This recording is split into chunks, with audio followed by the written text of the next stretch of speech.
Ooh, what's up, Internet? My name's Nerdy. And I'm Claru. And this is the Nerdy, the Wordy, the Book Club. That's right, we're back with the full book recap of Alloy of Law / Nerdy's Fancast. Yeah, I tried. Clarus doesn't know enough actors.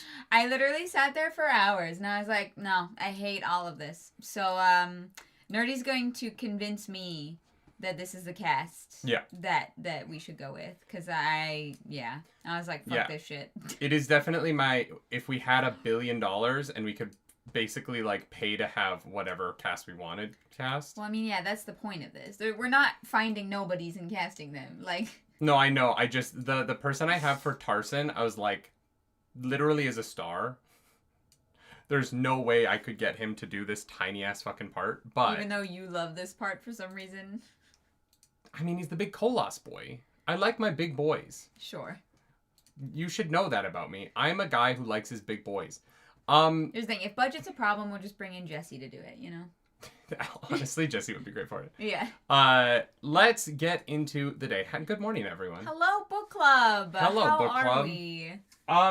So y'all might be like, hey, do we have a schedule for the next book club? Not yet. We're trying to figure that out. What? No. We won't be live next week. Oh. We won't. Yeah, no. We're in New York. Fine. Ours, you sent us the breakdown. But that's... Oh, no, we know what the splits are. Yeah. We're not 100% sure what the dates of the book clubs are. Really? Yeah. We know where 2 of them are, and then I don't know that we know the 3rd. So, okay.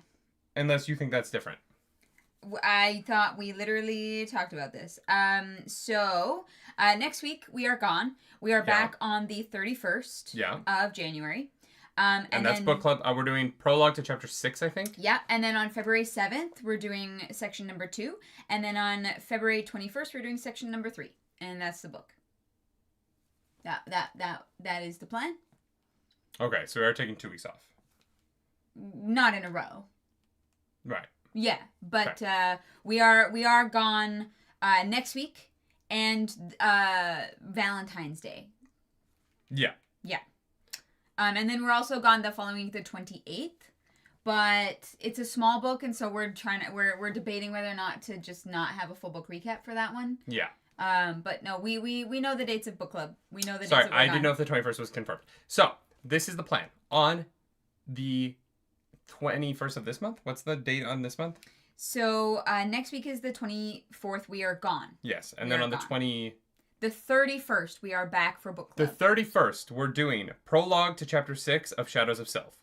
Then the following week, February 7th, we're doing chapter 7 to chapter 17 of Shadows of Self. Mm-hmm. In between those, the Sunday, which is February 3rd or 2nd, February 2nd, Sunday, we are doing Morning Glory Milking Farm, which is an actually smutty book. Unlike Kushiel's Dart, which we are finishing this Sunday, which is not smutty. But it is very good. But it's very good and very violent, and content warnings, every one of them. For sure. Every content warning ever. Kushiel's Dart. Very good book. We both fucking love Kushiel's Dart. Yeah. We will have audiobook reactions for that coming out later today. And because I haven't edited the one we did. And then on February 21st, so after another week off, sorry about this, our travel schedule's a little crazy. Yeah. We will be doing chapter 18 to the end of the book of Shadows of Self. Yes. Yeah. Yeah. So that's Shadows of Self. We'll be starting that in 2 weeks, along with Morning Glory Milking Farm. We'll put out another schedule for you guys, like a photo thing that we've done. Just so that you can visualize it, so it's not just words in the ether. Yeah, and on top of that, we are also going to be doing other things that we can't talk about yet. But you got to keep your eyes peeled for things that cannot yet be discussed, but that you should be excited for. I'll keep my eyes peeled, I guess. Yeah, keep your peepers peeled to our socials for upcoming announcements. Sure. We have a meeting today. It's very cool. Oh, that's what you mean. I was like, what did you think I meant? I have no idea. I was like, we don't have anything, like, booked right now. We have a meeting today. We have a meeting? I know. Oh, my God. This is vague booking at its finest. Yeah. Clarus, how you feeling? It's been a weird week. Yeah. Guys, I'm not going to lie. We've had a tough week. My body has really struggled, and I fell down the stairs, and I was in a lot of pain. Yeah, Nerdy messed up his shoulder a little bit, but... I can, like, lift it to, like, here, but I can't quite... I'm just glad that I did this post-Charlie closing, because I would have had to call up. I couldn't do any of the choreography. Yeah, 100%. Yeah, no, I fell down the stairs pretty hard, and it wasn't great. So... I'm sorry. Yeah. No, it's fine. I'm okay. I'm excited. That you were like, how are you feeling? It's been a tough week. I hurt myself. How are you feeling? I'm good. You didn't respond fast enough. Gotcha. Okay. Yeah, I thought the podcast listeners would have too much dead space in their car. Right. Yeah. Right. And then they would jump to another podcast. So, yeah. Clarus, how are you doing? I'm fine. I'm just giving you shit. Good podcast content. What? You're like, I'm fine. Yeah, I mean, yeah, it was definitely like a weird week, and I feel like very dry. We like got a humidifier. Your humor in our is room. very dry. It can be, except when it's not. I don't know what that means. Yeah. We got a humidifier, and it didn't help at all. Yeah. It did nothing. That's so fair. that was great. I was like, I'm great. This is awesome. It's just been a dry winter, and it's supposed to be really fucking cold this week, and I'm not ready for it. Yeah. You know when it's going to be real fucking cold? Sunday night, when I'm in Buffalo, New York, cheering on the Buffalo Bills against Lamar Jackson and the Baltimore Ravens. I'm so stoked to freeze to death. It's going to be like negative 20 degrees, and I'm going to be fucking drinking hot chocolate and cheering my ass off. You're gonna be cradling that hot chocolate. Well, and they serve the hot chocolate in like thermos cups where you can't feel the heat through them. And I'm like, no, serve that shit in the thinnest possible plastic container so that the heat radiates into my poor dying little fingies. Yeah, you're like, the reason I need this drink is to keep my fingers warm. Yeah. I am so stoked. Let's go, Buffalo. Please stop, Derek Henry. Say hi to Nerdy. Yeah, if you're gonna go to the game, let me know. I'm not telling you where I'm sitting, but if I meet you and you're chill, then I'll take a picture with you. Yeah. Oh God. And if you do see Nerdy, you might catch a glimpse of our editor. Oh yeah, Brandon. It's kind of become a tradition that every year, as a like thank you to Brandon for everything he does for us, I take him to a Buffalo Bills game. Yeah. So this is our third year in a row taking Brandon to a Buffalo Bills game. Yeah. Yeah, which is always very fun. It's kind of weird because he's bringing his girlfriend, and Clarus was like, no, it's too cold. I'm not doing that. And so I'm third wheeling a date to a Buffalo Bills game. I'm happy for you. But that's fine. I will enjoy the hell out of it. Clarus. Yes. Clarus Polarus. Mm-hmm. Should we talk about Alloy of Law? We can do that. I forgot the name of the book. Jesus Christ. I will say this. We are going to do the questions, and then we're going to do the casting. Completely lost my thought. Oh, well, okay. I had a train of thought, and then a barge pulled up alongside it, and a giant crane reached over and pulled the thought off of my train. And my thought's now on the river somewhere, but I'm still in the train car looking at a bright light. The train's still going. Yeah. It's going somewhere. Yeah. We just don't know what's on it. But Miles took that thought right out of my brain. I love that for It's been a week since we finished Alloy of Law. We were very complimentary to this book. Yeah. And part of that, I feel like, was that it was a change from what we'd been reading. But, you've had a week to stew on it. How you feeling about what you've said about Alloy of Law, and how you feeling about the book a week on? I still think that it's a lovely little book. Like, it's really easy to read. The story is easy to follow. I love the world that they're in, obviously. Yeah. If I had to levy, like, any kind of criticism, I think that perhaps it's not very memorable.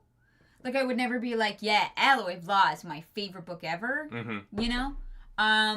But, like, that's not bad. That's not really, like, a criticism. Not every book is going to be the best book ever. Yeah. No, I agree with that. I think it's weird because I was like, oh, I would reread this one because I could get through it in an afternoon. Like, the idea, when people are like, do you want to reread The Wheel of Time? And I'm like, the first time took me 2 years. And I was reading a lot. Mm-hmm. Yeah. And it's one of those weird things where, like, one of the things I like about Alloy of Law is that it's consumable in a way where I can get other books into my life. Like, if we'd been doing Words of Radiance, I think that Kushil's Dart would have been tougher. Sure. Right? But because Alloy of Law wasn't this, like, daunting task, it allowed room for Kushil's Dart to also be read at the same time, and for me to, like, work on my Percy Jackson review and stuff. And so there is something nice about the consumability of this novel. Yeah. In comparison with some of Brandon Sanderson's other works. Not that they're not consumable, but just in kind of not being as dense. Mm-hmm. And I enjoyed that greatly. The Alloy of Law to me is fun because the tone got me in a mood, and I've been thinking a lot about westerns lately. It got me in a mood. Like, I'm building a world for what will eventually be like the world of the Roleplay Relay's main campaign. One day I want to do like a true homebrew campaign for Roleplay Relay, and I've started to build this planet. And Alloy of Law was so fun that I like built a continent that's like very Western themed. Nice. That was truly just me being inspired by this. Just loving the Alloy of Law. I love that. Not like by the magic system will be probably Daggerheart, but being inspired by the vibe. That getting that Western vibe. I've been like thinking about Justified a lot. I've been thinking about like Westworld. I've been like really feeling that like Western kind of mood. You know, a man with a long mustache that covers his mouth, muttering to himself as he pulls a 6-shooter out of his hip and kills a bandit across a dusty street. Yeah. The vibes are immaculate. Yeah, and so I think that the tone of this book is so solid that even though I don't know that it is super memorable, the tone sits with you, and I think that that's been great. It was funny. I was trying to do my fan cast, and I was like looking at there's a website that like fan cast things. It's always terrible, but I always use those when we do the fan casts to remember what characters are in things. Oh, sure. Yeah. And I straight up was like, who the fuck is that? Oh, right. I'm like, we just read this book. Yeah, that's fair. Who the fuck is Bloody Tan? When I was doing the fan casting, I stumbled across a photo of when I was trying to do my fan casting, I stumbled across a photo of James Marsden in a cowboy hat, and I was like, You know what? Vibe. That's a vibe. Yeah. He's too nice. Yeah. That's why none of it worked. Yeah. Like, I really tried. I really tried with this fan casting, and I hated all of it. James Marsden in a cowboy hat is who Marcy thought Wax was going to show up as. Really? I feel like she thought he was going to show up as, like, dark and mysterious.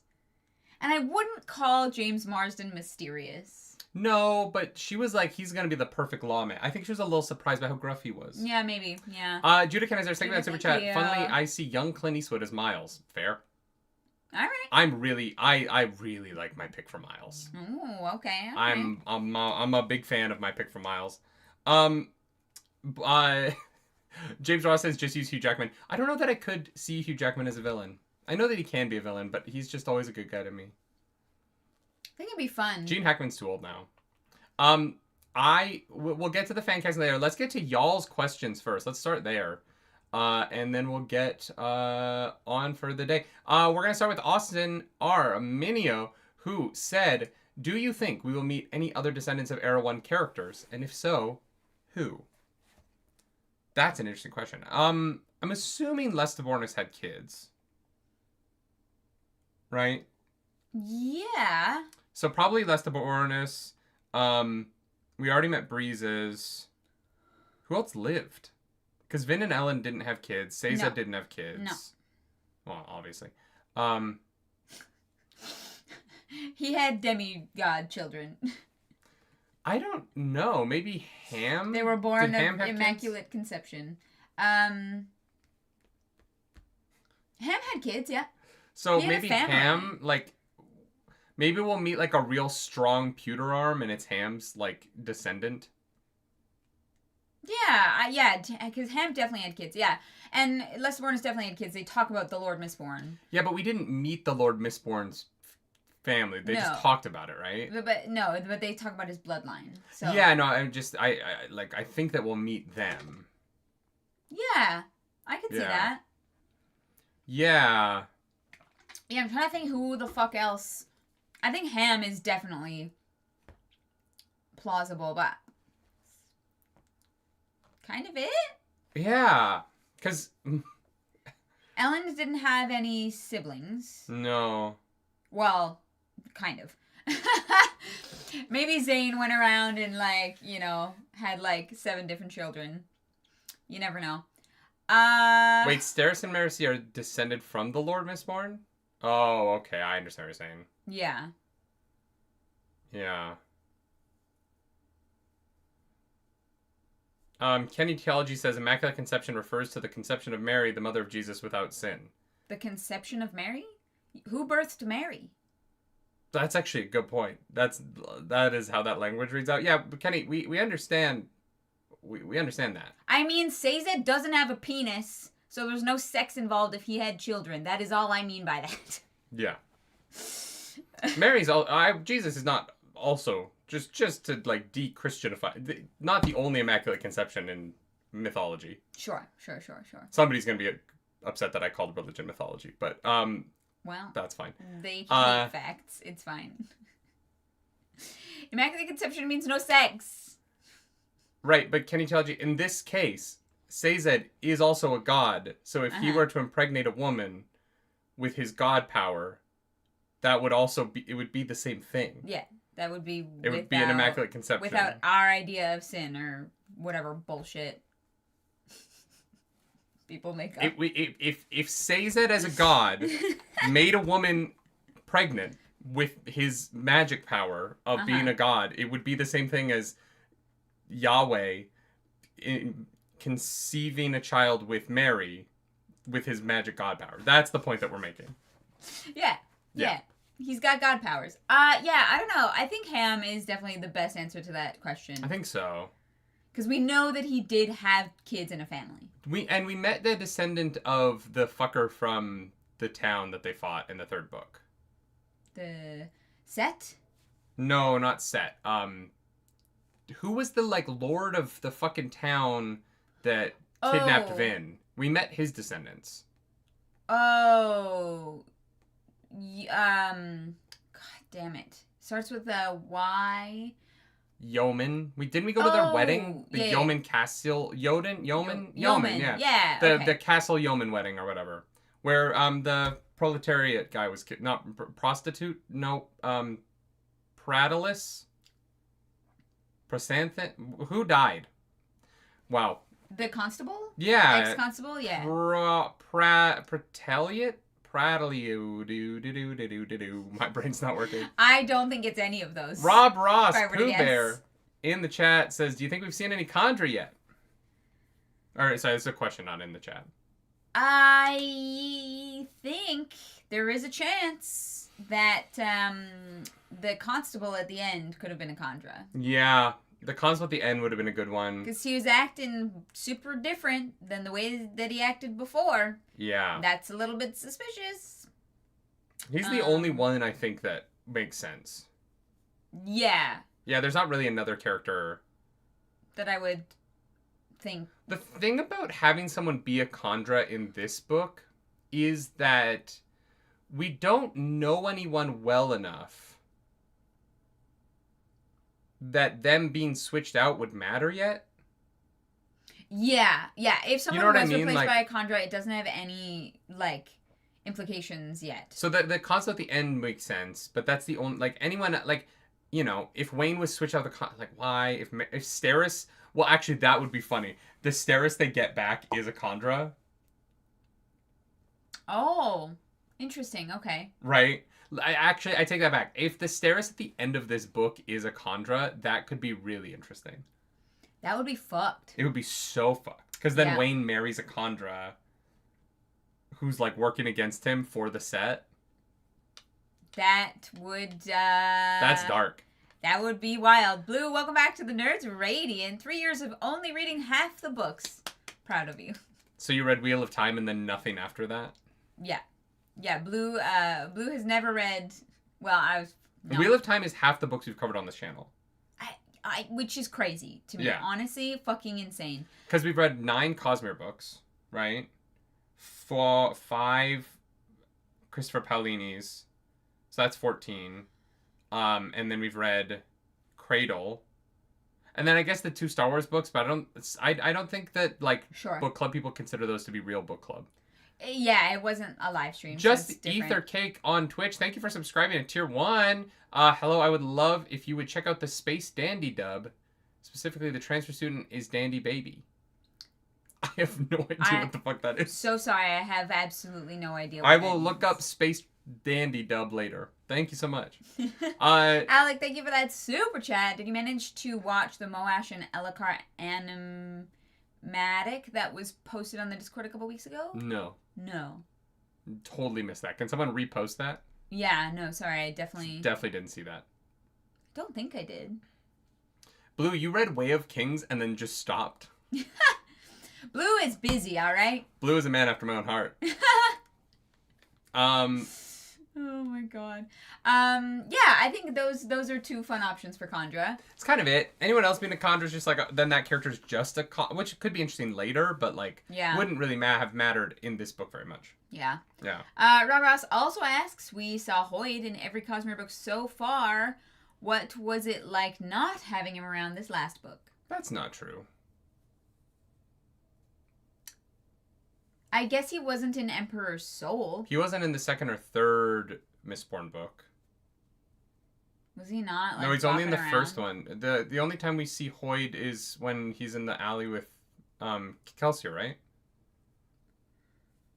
I think that's true. Yeah. Okay. He was in Emperor's Soul? Oh. Is Hoyd in Warbreaker? Yeah, he does the fucking play with the fucking sand and shit. Yeah, right. Yeah, that I do remember. And I was like, what is happening? He's not in Edge Dancer. Unless he was somewhere. He's in Hero of Ages? Who is he in Hero of Ages? He's mentioned. Interesting. Okay, he's not in it if he's mentioned. Nicholas Reed. I mean, it's adjacent. I didn't care. Because I don't care when he is there, and I don't care when he's not. Yeah, I'm not gonna lie, I did not think about it. I think if Hoyd had showed up, it would have been weird. It feels like too small of a story for that, you know what I mean? Yeah, also timeline-wise, I don't know. Yeah. Guys, I'm not gonna lie. I feel the same way about Hoyd that I've always felt about Hoyd, where I don't think that he is, other than Oathbringer, because he's actually a part of the story and it matters. Hoyd has never made any of these things better. He's like, I just don't, he doesn't change the story for the better outside of Oathbringer in any, so I just don't care. Like, it's one of those things where it feels more like a way for fans of the Cosmere to like nod at each other about it than it is a story thing. Yeah, like I legitimately did not notice the absence of Hoyd, and I was not thinking about him. Yeah. While reading this book.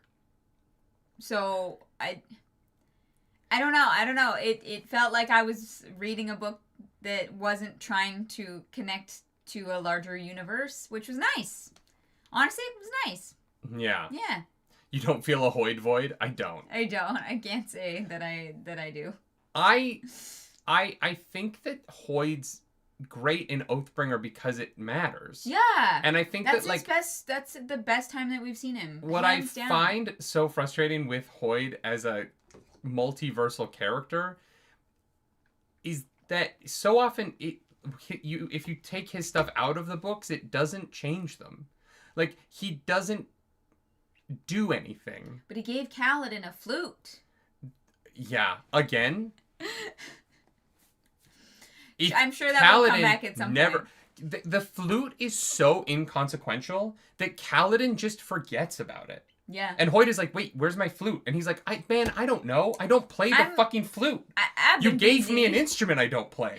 Why would I bother? I got freed from slavery. You think that the thing I was thinking about in that moment was a random flute some guy at a campfire gave me? Multiple flutes. So that... I don't play the flute, my guy. I don't... So, like, yeah, Hoyt for me is... Hoyt for me is like a weird attempt at what the MCU does, but like more like recent MCU stuff where the connections are never coming back. Like, I genuinely do not believe we are ever going to see the boy band kid as Star Fox ever again. I love that. Harry Styles? Thank you. Yeah. I love that I remember the character he was playing in that, but I do not remember the... Yeah. He's Star Fox now, right? He's not a Harry Styles fan, clearly. No, he's Thanos' brother. What's his fucking name? Is it Star Fox? Whatever. The point of it is, like, I don't think that guy's ever coming back. And that's...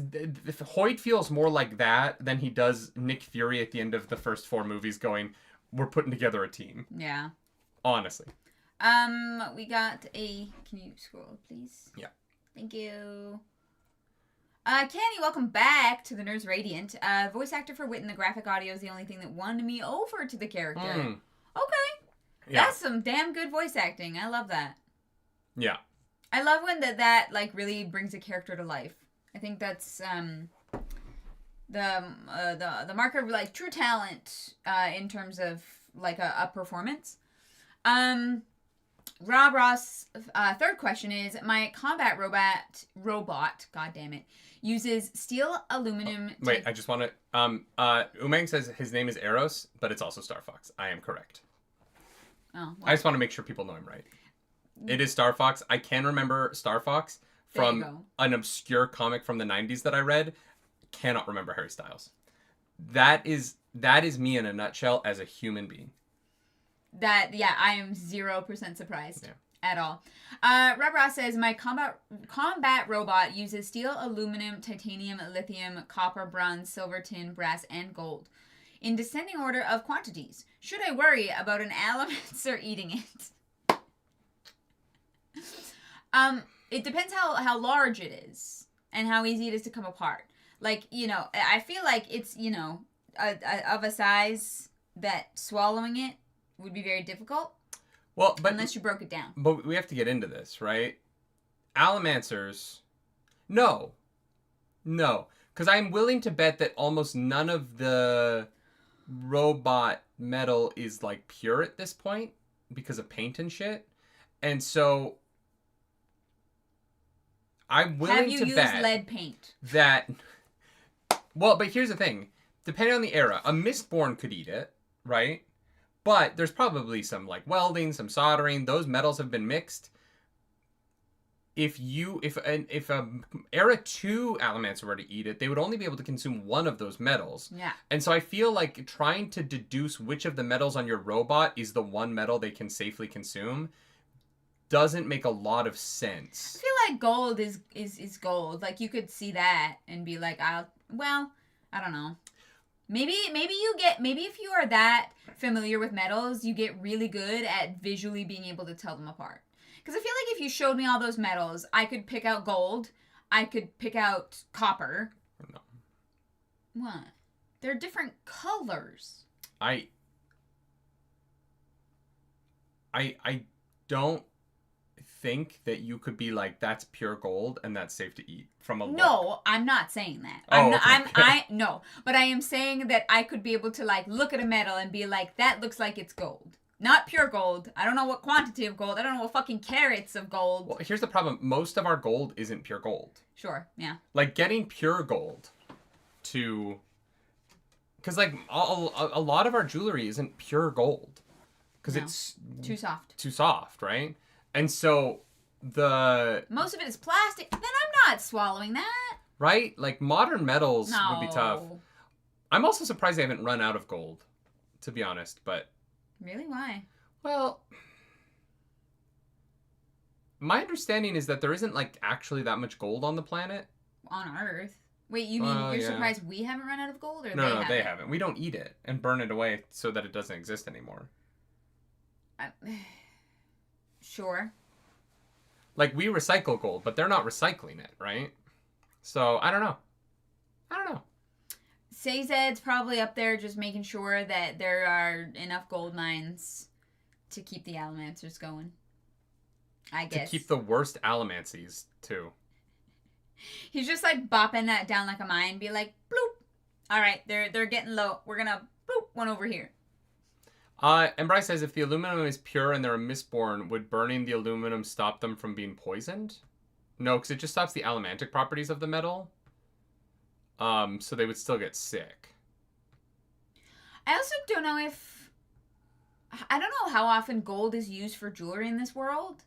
Like, a lot of the people who want to wear nicer things avoid wearing metals because they can be pushed and pulled and manipulated by them. Yeah. And so perhaps it's just that, like, gold is really mostly only used for burning, and it's not frequently used for decoration. Like, you're not gilding your halls with gold, right? You're not, like, like wearing thick fucking chains that someone could choke you with made out of gold. True. That's a good point. So I think that perhaps quantity is not an issue because they don't use it the same way that we do, right? Krybach brings up a really interesting point. I always found it weird that the magic of preservation, allomancy, is one of the only things that outright destroys something. Like, technically, like, hemalurgy is more preservative than allomancy. Because allomancy, you burn the metal and you get the power, but the metal's gone. But hemalurgy, you stab the stake through somebody into somebody else, and you keep their power alive in another person. Yeah, but you kill them. That's not preserving them. But it's preserving the power. Through murder. I think one of the reasons people always say they can't figure out what your accent is that you say murder in your own way. Like, no human on Earth says murder the way that you do. Well, that was a little bit exaggerated. But that's how you always say it. Not exactly like that. You had... I go like murder. Murder. But it's like MAHDUHR. Guys, I haven't... MAHRDUHR. I've had so many people who think that I am from a place that I am not even close to being from because they say I have an accent, and I don't know. I don't hear it. I don't think I have an accent. You do. But I have so many people that are like, no, you have an accent. Are you from Europe? And I'm like, no. But it's because of the way you say murder. That's it. That gives it away. It's so odd. It's so funny, too. There's so many Twitch clips of you saying murder that I pulled over the years because every time is hilarious. I guess I'm funny. I don't know. Iceblade44 asks, welcome to Mistborn Era 2. To a time on the brink of Industrial Revolution. Not only have we seen more modern tech, but this is the first time you've been able to see the evolution of magic alongside with technology, other than Rashar's Fabrials. Here, all 16 elementic metals have been laid out, and we are seeing tech interacting with magic with aluminum and its interference. How has the experience been for you? That's not you. That is a mistype. Being able to see the cherished magic system of Era 1 with a new perspective. How has the experience been for you guys, being able to see the cherished magic system Era 1 with new perspective? Okay. I'm not going to lie. It's a different magic system.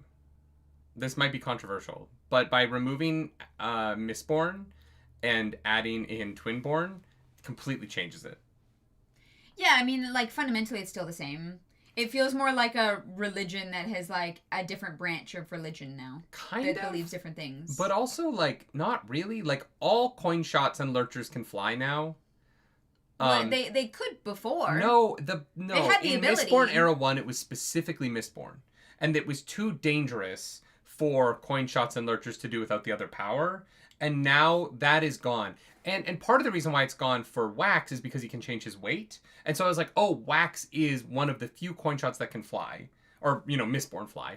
Because of his weight changeability. But then in the final fight, we see the Lurcher and the other coin shot fly. Yeah. And that was, like, in book 1, it kind of made it... Yeah, they were just cowards. Didn't happen. And so, in order to... The magic system is somewhat similar in that there are base powers that kind of work the same way. Yeah. But at the same time, by making it sort of these... How do one feruchemy and one allomancy work together system has drastically changed how it works within the world. Yeah. It's the same properties, different system. But also the world is different, and so that's kind of why it's fun, right? Because clearly, like, cities have more metal in them, right? Allowing for more. Like, it's no longer just the locks on the windows, but it's like the building. Yeah, right? Yeah. Like, you can rip a whole building apart. Yeah. Right? Like, we never saw that before, because things were just literally built different. But it really does feel like it has been kind of turned on its head in a fun way. Yeah. Why does it say that I'm playing Stardew Valley? Because your computer's... That was 6 days ago, babe. Oh my god. I was like, what the fuck? Sorry. Yeah, I think that because the world now is so different, and the combinations of these powers allow for different things, it has, like, drastically shifted from Era 1. Yeah, and so it's one of those things where, like, the properties are the same, but the system is different. Yeah. And the Twinborn versus the Mistborn changes the magic system of the world. Yeah. If that makes sense. Maybe it doesn't. Maybe I'm using those words in a way that other people wouldn't. But that, to me, is the difference. Like, it is a different world. Yeah. And so, it is one of those interesting things, right? Like, because of the way in which Sazed changed the way magic works, so that there aren't Mistborn, but there are these Twinborn. Although, that's not even really a change, right? But, like Vin had to throw down coins, right? To be able to fly around. Yeah, but so does Wax a few times throughout this. Not nearly. He throws things at the ground to slow him down all the time. Oh yeah, for sure. I just mean that like there's so much more metal in the cities. Yeah. That you're like Vin. If Vin was in this world, she wouldn't need to do that nearly as often, right? Yeah. Wax definitely throws things like, like bullets and casings or whatever down so that he can have a bit more control over it. But there's usually still enough metal around. Yeah. So. Which probably wasn't true out in the wild. In the roughs, right? Yeah. So that's interesting. Yeah, it would have made that more difficult, I think. The experience though of seeing this, it's been interesting. I think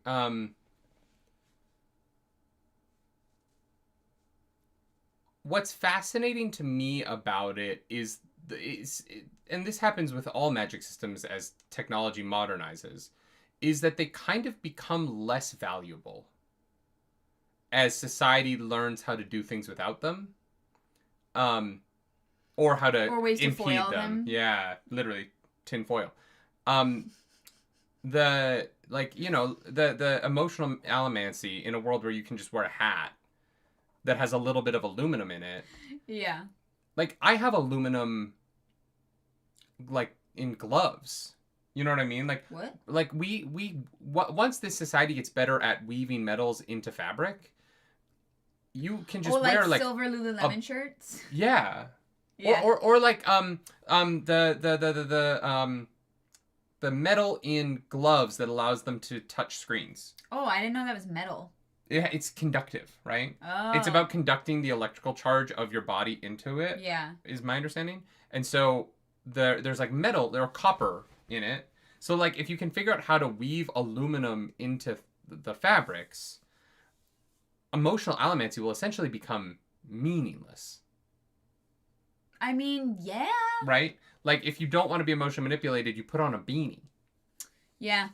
And so it is one of those interesting things where, as technology advances, there's going to be a point where they develop a plane and it will still be faster to fly by that plane than it will be to coin shot push yourself down the tracks of a train track. Sure, yeah. I mean, that doesn't help for the greater population, right? The plane does. Yeah, I just mean like the right now, like a coin shot can't like carry people and ferry them around that way. No, but my point is that being a coin shot becomes less valuable over time because being a coin shot becomes better at more niche jobs the more technology takes over certain things that does well. Yeah. Right? And it is the problem with all of human civilization. We develop ways to de-incentivize people paying people to do work. We get machines to do it for us. And there are dark sides to that, right? Like, the Industrial Revolution was great for a lot of reasons, but it also caused a lot of problems. On the flip side, like, AI is going to be great for a lot of reasons, and it's also going to cause a lot of problems. And there is a tension in all advancement. AI. What do you mean by that? I just mean it's not actually artificial intelligence. Sure. Yeah. The buzzword not of at AI. all the point I'm making, Yeah. but sure. The point I'm making is that, like, the advancement will nullify some of the relevance of, like, what really is the point of, like, honestly, what's weird is gold is actually a more interesting ability in this world. Once technology gets to the point where, do you really need to coin shot around? Once you have cars, is the danger of coin shotting through a city, which will be illegal soon, you know what I mean? Like, is that worth it when you can drive? It's fun, though.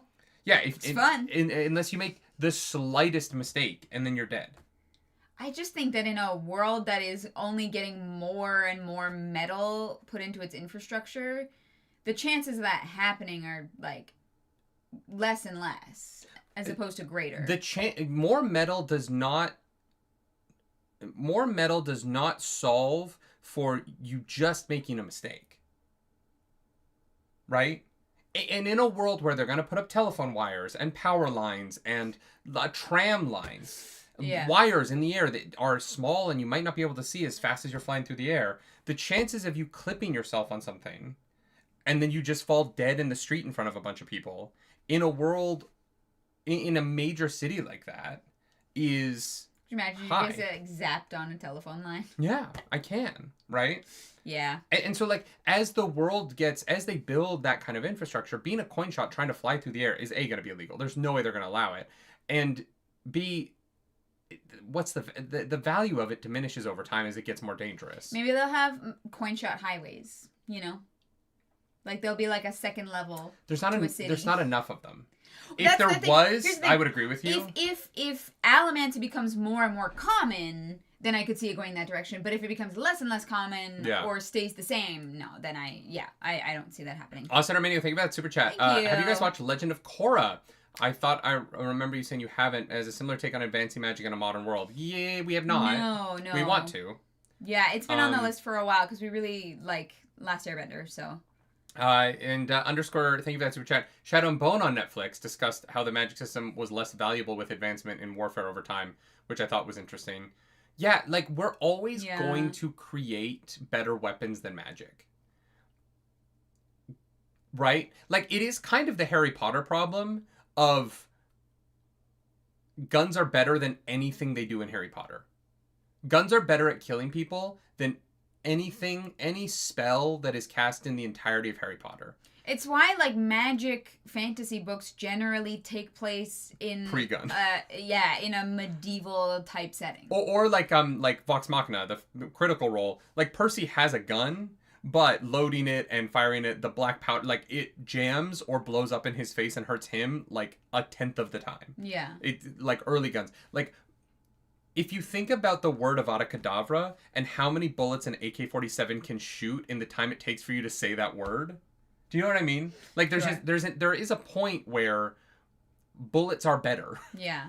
No, well, Judah, that was kind of the point, is that gold is the one that actually doesn't really diminish in value in terms of, like, a magic power, honestly. Gold is kind of the best one. Well, for longevity. Because the ability to see another version of yourself never changes in value. I guess maybe, no, once they develop therapy, I guess therapists can kind of do that for you. And healing, like, if we're talking both feruchemy and allomancy, obviously healing power is great. It's fucking awesome. Like...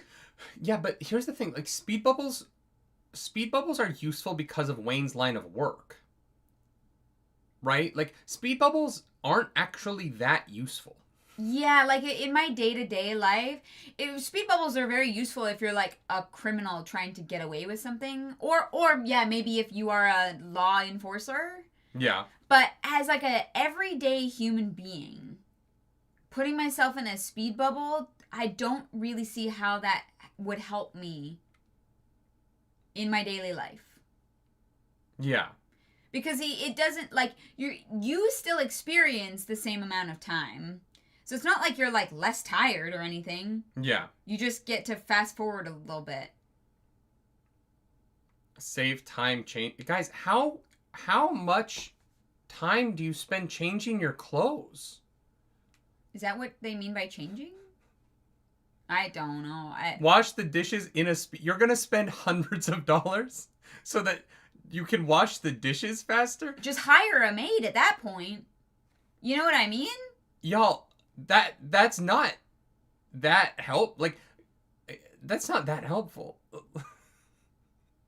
I can understand maybe having more hours in the day, but a lot of my work is on the computer, and I don't know if the speed bubble runs at the speed of myself inside of the bubble. Like, I don't know if a computer is affected by the bubble because it's connected to the internet, and the internet is outside of the bubble. Well, actually, that's a good point. And that is another example of how, as things get more modern, because technically, the electrical draw of the cable would stop at the speed bubble. Yeah. Right? And so any electrical device in, like a laptop would work in the speed bubble. But maybe the internet wouldn't because it's a but signal. not even the internet. Oh no, the Wi-Fi definitely wouldn't. Yeah. But the actual if you had a desktop that was plugged in where the cable touches the speed bubble, the electricity would get fucked up. Yeah. You could maybe have explosions. Who knows? Oh, that's so funny. Yeah. Yeah. The speed bubble would like almost be like an EMP that would fucking fry shit because the wattage of the electricity in the speed at which the electricity is passing through the cable would change. Mm-hmm. Here's the thing. I would love to have more hours in the day and be more productive, but using speed bubbles actually doesn't affect my energy levels, and there's only so much that I can manage to do with the amount of energy that I have. But also, like, this is assuming that you could make bend alloy for so cheap that it would be valuable. Exactly. But like, and not just hire someone else to do something for you. Wayne, isn't it like a massive expense for him to get an extra 5 minutes? Like speed bubbles are expensive. Like maybe having bend alloy on hand in case I like spilled a coffee and I wanted to clean it up before anyone noticed. But like, is that really a valuable use of $80? Probably. Do you know what I mean? Yeah. Like that's where it gets so weird is it's like what are you spending, like cramming for a test? 5 minutes of extra cramming isn't going to help. Yeah. Yeah, it's not like you're getting hours or days. That would be so much money. If you're cramming for a test and you're at the point where you are counting your cramming in hours, you're already too fucked. Yeah. Guillermo Barros says surgery. I don't understand how that would help. You could. That's actually really interesting. Why? Because you could essentially. Well, no, because the person you're performing surgery on would go into the speed bubble with you. It doesn't change anything. Yeah, because you can't perform surgery out of the speed bubble. Exactly. Yeah. I mean, unless maybe you could, but then you can't reach in and out of it, so there's no. But you can't get more surgeries done in a day because it is about your endurance. You like surgeons have to do such small, minuscule work that like eventually your muscles fatigue, your eyes fatigue. Guys, surgeons sometimes have to wear diapers into the surgery room because they're going to be standing for so long. Yeah. Like, I don't know how bendalloy is going to help a 16-hour surgery go longer. Yeah. Callamore brings up slow bubbles. I genuinely think in the real world, if you're not like a cop or a criminal or like trying to cheat on a test,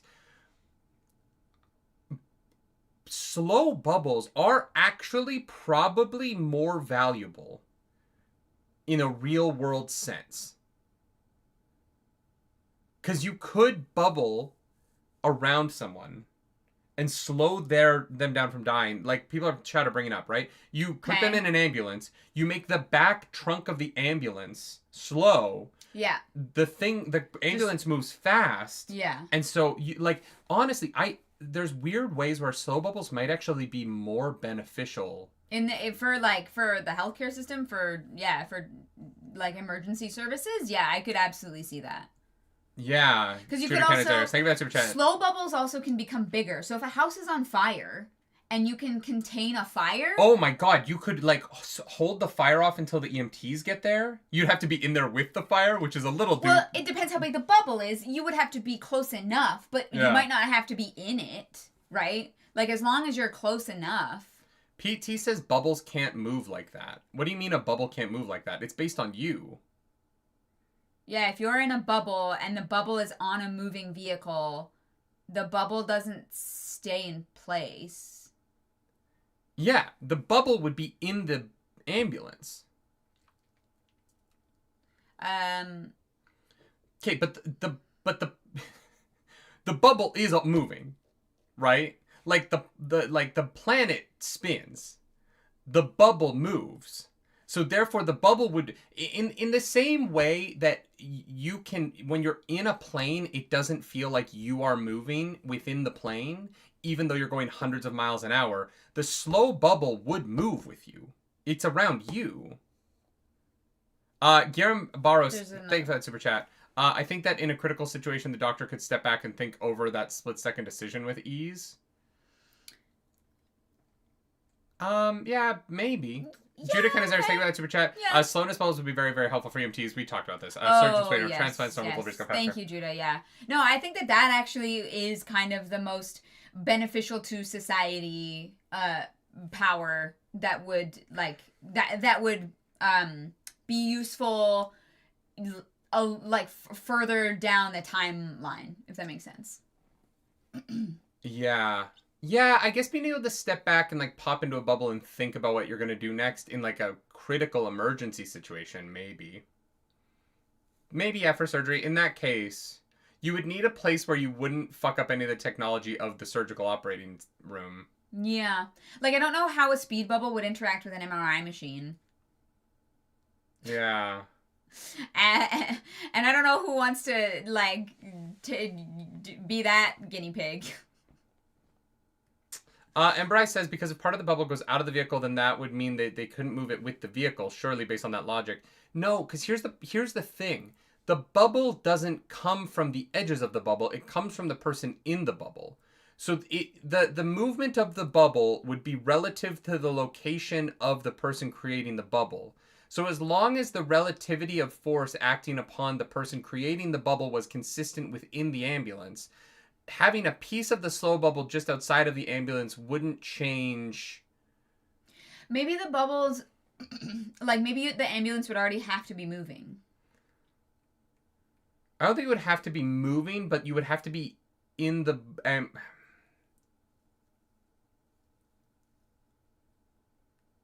So you're saying that someone can yank you out of a speed bubble? Because that's... No, they can't, because they when they transfer in, they get slowed down. But if you were on a vehicle, right, and you're in a speed bubble, and the vehicle starts moving, and it moves you out of the speed bubble, you're saying that you get moved out of the speed bubble?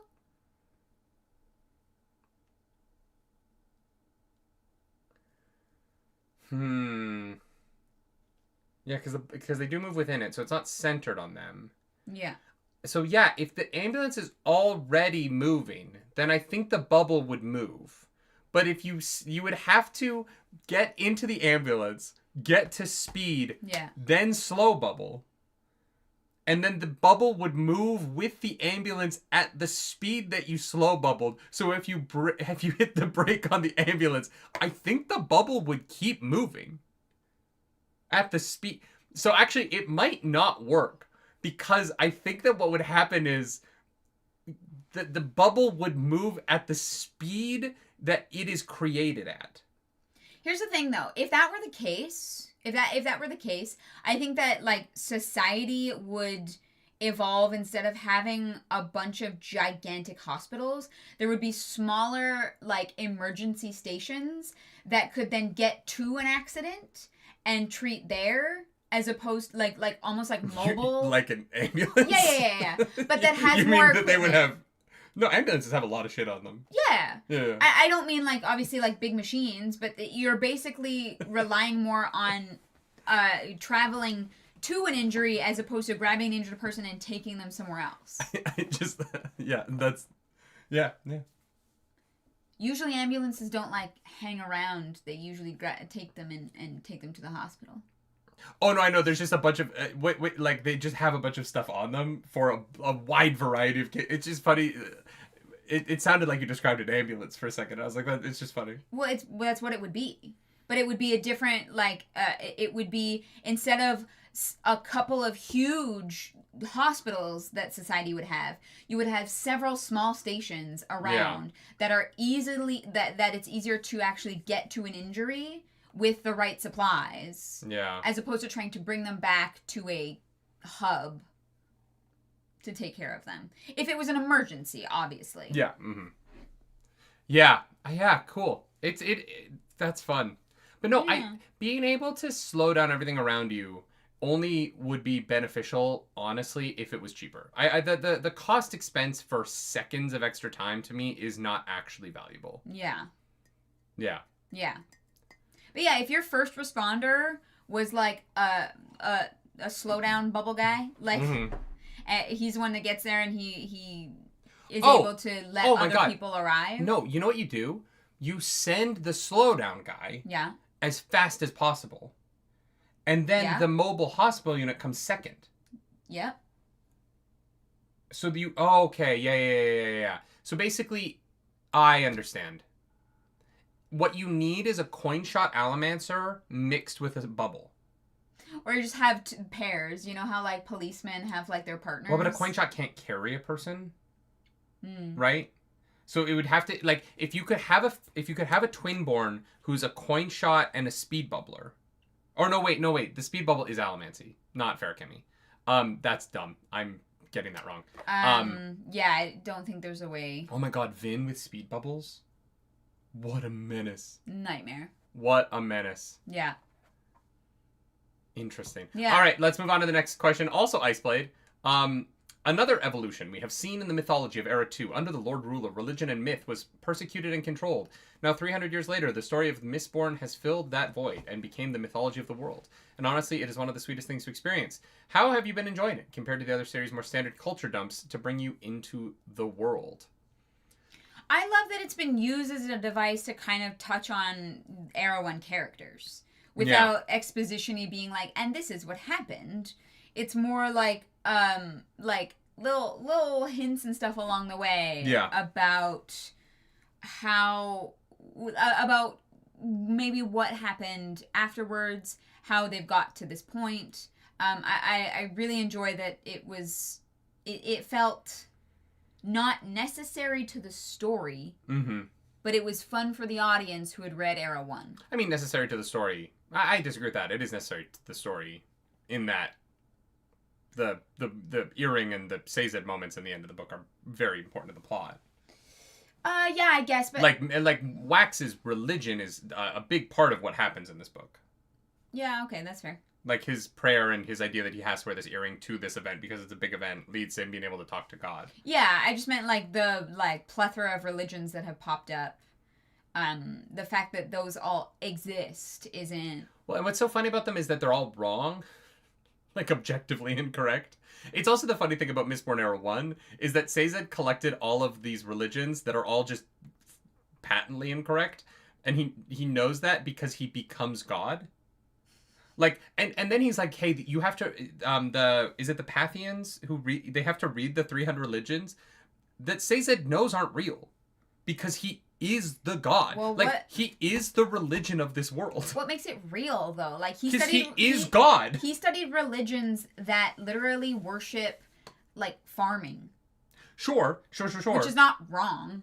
Yeah, it is objectively wrong. There is a correct religion. It is the correct religion because there is a God to believe in who actually controls things. But I thought religion was about how you worship and not exactly who you worship. There's like what? So many religions that worship Jesus and they all do it differently. Yeah, but there has to be a Jesus there. Yeah, and if Sazed is the Jesus, there's like a bunch of different religions. They just all do things a little differently. Sure, but they're all Christian faiths. What about Catholics? It's technically an offshoot of Christianity. Okay, so I guess it all like comes from somewhere, but they're still different religions. If you called like a fucking Protestant fucking Christian, they'd be like, ah! I don't think any Protestant would be upset to be called a Christian. I don't know any of the different offshoots. I don't think there's any form of Christianity where they would be like, oh, so you're a Christian, and they'd be like, no. Yeah, no. I think that like the connecting factor is that they all worship God, okay, and right, but they worship go God about it different ways. But here's the thing: in this world, God is real. Okay. So the religions that are like... So how does that make the religions wrong? Because there is a correct... There is actually an answer in this world. We have a bunch of religions because we all argue about what the truth is. But in this world, there is a true person. Like, there is someone that you could worship who is the real one. Yeah, so many of our religions worship God. I understand that. But they are not correct. Because we don't know. Whereas in this world, there is an objective God who is the God who you can literally talk to by wearing an earring. Yeah. So if in our world God was real, then Judaism would be real, Christianity would be real. No. Yeah, because they all worship God. Right. If the worship of the person but the important difference is what makes it real or not. Whether or not you believe... So if God is real in our world, right, and you are Jewish, and you deny Jesus is God's son, but that is an objective truth that you put an earring in, and God is like, yeah, that was my son, then Judaism would be a lie, because you would be denying the truth of God. And I am not making a claim about Judaism. I want to be real clear here. I'm just using this as an example. But if we knew for a fact that Jesus was the Son of God, and you were like, no, I'm Jewish, I don't believe that. And we're like, no, but it's a fact. You can't deny it because God says it's true. But I thought that all the religions in this world just, like, worshipped in different ways. Right, because Kelsier was real. So the Church of the Survivor is right. And also whatever Wax does with his earring is also right. The path or whatever it is also correct. Like there are people that existed that were basically gods or semi-gods. Like, but and here's the problem. It comes down to whether or not they actually follow something that Kelsier believed or said, or if someone is using the Church of the Survivor as a means to manipulate people. And that is the difference, right? Like, if you told me the Church of the Survivor was about maintaining the equilibrium of society and taking care of those who are less, well off, then I'd be like, yeah, that's what Kelsier stood for, and so that church is doing a great job. If they're using it as a means of doing something else, in the name of the Survivor, that's where it gets dicey. Right? Okay, but your original point is that there is only one religion and all the other ones are incorrect. Of the 300 at the beginning? No, the 300 that Sazed makes them read about. Right?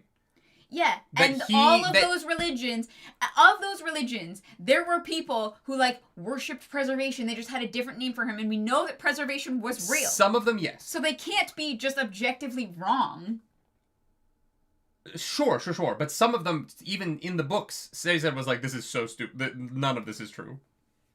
Yeah, sure, but you just said there is one religion, and the rest of them were all incorrect. There is now. Caesar became it. But those other religions were not incorrect. Is the correct religion is the correct religion because he is God. We are allowed in our world to have multiple religions because God isn't real. Like, God is a fiction that we use to make ourselves feel better because we stare at oblivion every time we close our eyes. This world has an actual God who can answer the questions to the universe, right? Yeah. And so, like, if he's like, this is the right way to do it, that's the right way to do it. He's God. But he doesn't ever say that there is a right way to do it. He just says, hey, be fucking nice to people, and that's it. He has no doctrine to follow. He has no rules to follow. He has no, you have to do this, and you must do this, and don't do this, and don't do that. But Caesar does say there's a right way. He just says to be nice to fucking people. Yeah, that's his version of it. But it doesn't make those 300 religions previously from the other series incorrect because they literally worshipped We spent so much time watching Caesar say that they're incorrect. He could not find proof of it because there was no proof of preservation. The whole third book, he's going religion by religion and saying, nah, that's wrong. Nah, that's wrong. Yeah, nah, because he's upset over that his is the dead point lover. of the book. The point of the book is he's going through trying to find one that he thinks could be real, and he's like, nah, this one ain't it. This one ain't it. That is his whole thing. Yeah, because he's... And then he finds out, oh no, none of those were true because I'm gonna be God. He was, like, upset about Tindwyl. Like... Yeah, and when people are upset, they look at the objective truths of the universe, and he found the truth of the universe was that all these religions were dumb, and if there was gonna be a religion, he might as well be it. And then he became God. It was sick. I loved it. All right, that is Nerdy's takeaway from Mistborn Era 1. Love that. You heard it here, folks. Yeah. Baka Karn says that even used the knowledge from those religions to remake the world. He cherry-picked the best pieces of a bunch of things he didn't believe. Like, and I think that's a great way to go about it. I think all of our faiths, if we were to take the best pieces of all of our faiths and mix them into, like, a great faith, that would be dope. Right? And then we just, like, trim the, like, ugly fat off of all of the religions because they've all got some weird shit going on underneath. Mm-hmm. All of our religions have that element. You know, Scientology has Xenu. Like, I don't know that we need the Xenu of it all. It's a little weird. I don't think that, like, the mirrors that bounce the demon spirits out of the volcanoes back onto Earth is necessarily the most important thing about that religion. Probably not. No. Mormonism keeps trimming the fat of their own problematic parts of their religion. They're like, gay people, we'll be okay with that now. Black people, let's be less racist. We changed our minds. Yeah, God spoke to the guy at the head and was like, we maybe shouldn't be racist. It's starting to be a bad look. Yeah, this is a PR nightmare. How are we going to keep converting people? Guillermo, thank you for that super chat. Says it's questing more of an anthropological thing than a religious one about knowing those groups and their examples. Oh, 100%. Yeah. Which was great. I like Says it a lot. Yeah. He is also, like, factually God in this world, so it's complicated. Iceblade also asks, now that you've finished Alloy of Law, suffice to say... I keep seeing Age of Legends. Age of Legends? Yeah. Oh, I don't know. Isn't that from, what was Age of Legends from? I don't know. Go on. Sorry I interrupted you. Suffice to say, I can now speak that one of the things that excites me about the RPG is that they have talked about allowing folks to run and play games in both eras. While you've just had a taste of Era 2, a lot of people are super excited to run games in it given its more casual setting. Which do you lean more towards in wanting to run and play? Oh, Era 2 for sure. Yeah. Age of Legends was from Wheel of Time. Yeah. Era 1, right, to me as a DM... is tough because of the slavery of it all. And that's not even the hardest part of it. For me... Okay, I was like, that's a little bit depressing. There is very little about Era 1 to me that feels like there is a balanced game to play. Because everyone wants to be a Mistborn. And the value of the other abilities on their own seems less fun in Era 1. Whereas Twinborns, as a game mechanic, create a lot of opportunities to do really interesting things on a game level that I think Era 1 is a little simple on, and the powers are a little straightforward. I think that Era 1 is better for a less dice-focused storytelling improv mechanic kind of game. And Era 2, I feel like using the world and the combat is going to be a little bit more gamified. Just by the nature of, Mistborns kind of just solve problems. At the point where Vin can, clear an entire tower by herself, it gets really hard to create combat that stays interesting. Yeah. And also, what kind of story do you tell in the world where, This is going to be the problem with the entire Cosmere RPG. Yeah, but I think that at least right now, in Alloy of Law, there's more room to tell smaller stories. Whereas in Era 1, the smaller stories are, slave revolutions. And, I don't really know... Or maybe a political kind of game. And I just think Era 2 gives more variety for what you can play. I think that the way in which not Scadrial, Roshar, the powers on Roshar are level ups. The powers on Mistborn are inherent. And so trying to explain how you burn your metals a little bit better at level 2 feels weird. You'd have to be wizards learning new spells, and you would have to learn a new skill, but I don't really know how. Maybe there's a different kind of level cap for Mistborn, and every level you get to add on a new power, but that doesn't feel very cohesive with what a Mistborn is. So it feels like you're... It feels like you would be limiting your players away from the experience of being Mistborn. And I think that that's what it is, right? The problem with Mistborn as an idea is that you get all of the powers. Yeah. And so how does the DM throw obstacles at you? Well, you can throw obstacles at them, but it's more, for me, it's the idea of... I think running a 6-session game where you have the powers and you tell a story, and maybe it's not a diceless thing. For me, I think it's that I don't think that there's a great long-term campaign in Mistborn. You could tell smaller stories pretty easily. Or big stories, but just not it's just 100 sessions. Yeah, smaller in length. Because it does get to that thing of if you are leveling up a Mistborn, why? Based on what? It is weird. It's weird in terms of... It's why I think that the idea that this game is going to be able to pull different characters from different settings together is real odd to me. Because the powers don't...